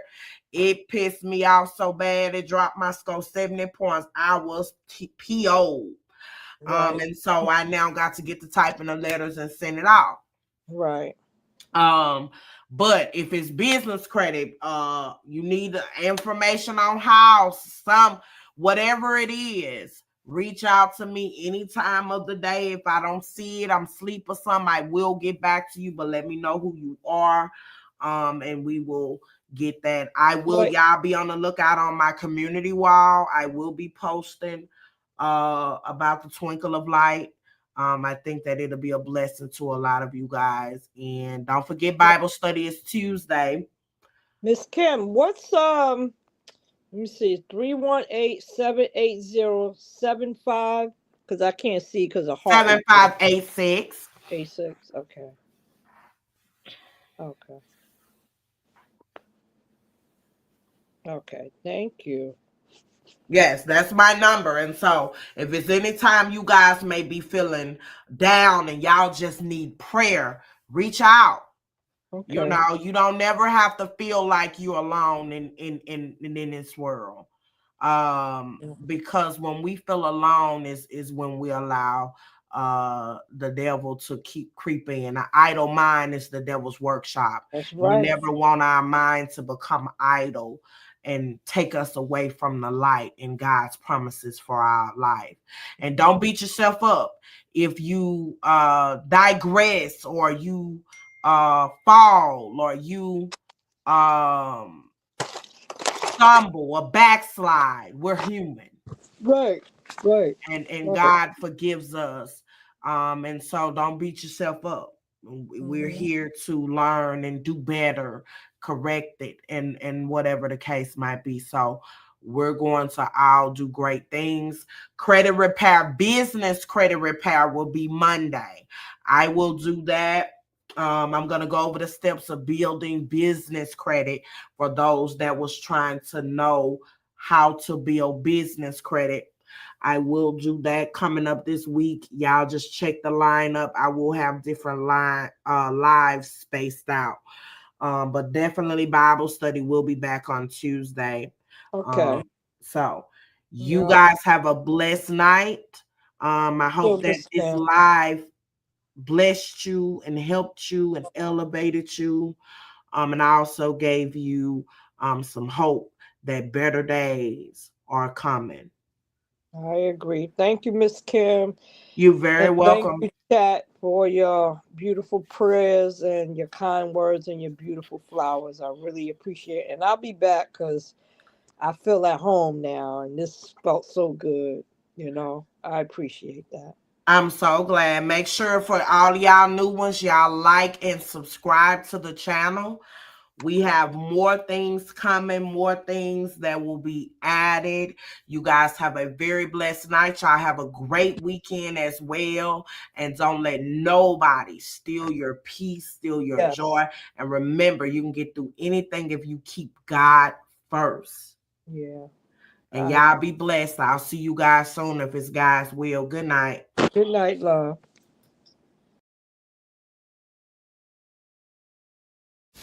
Hello, thank you for watching Fixing Your Crowns with Dr. Kim Wilson.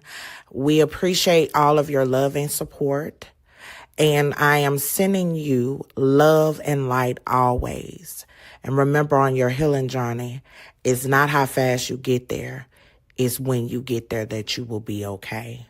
You be blessed. Bye.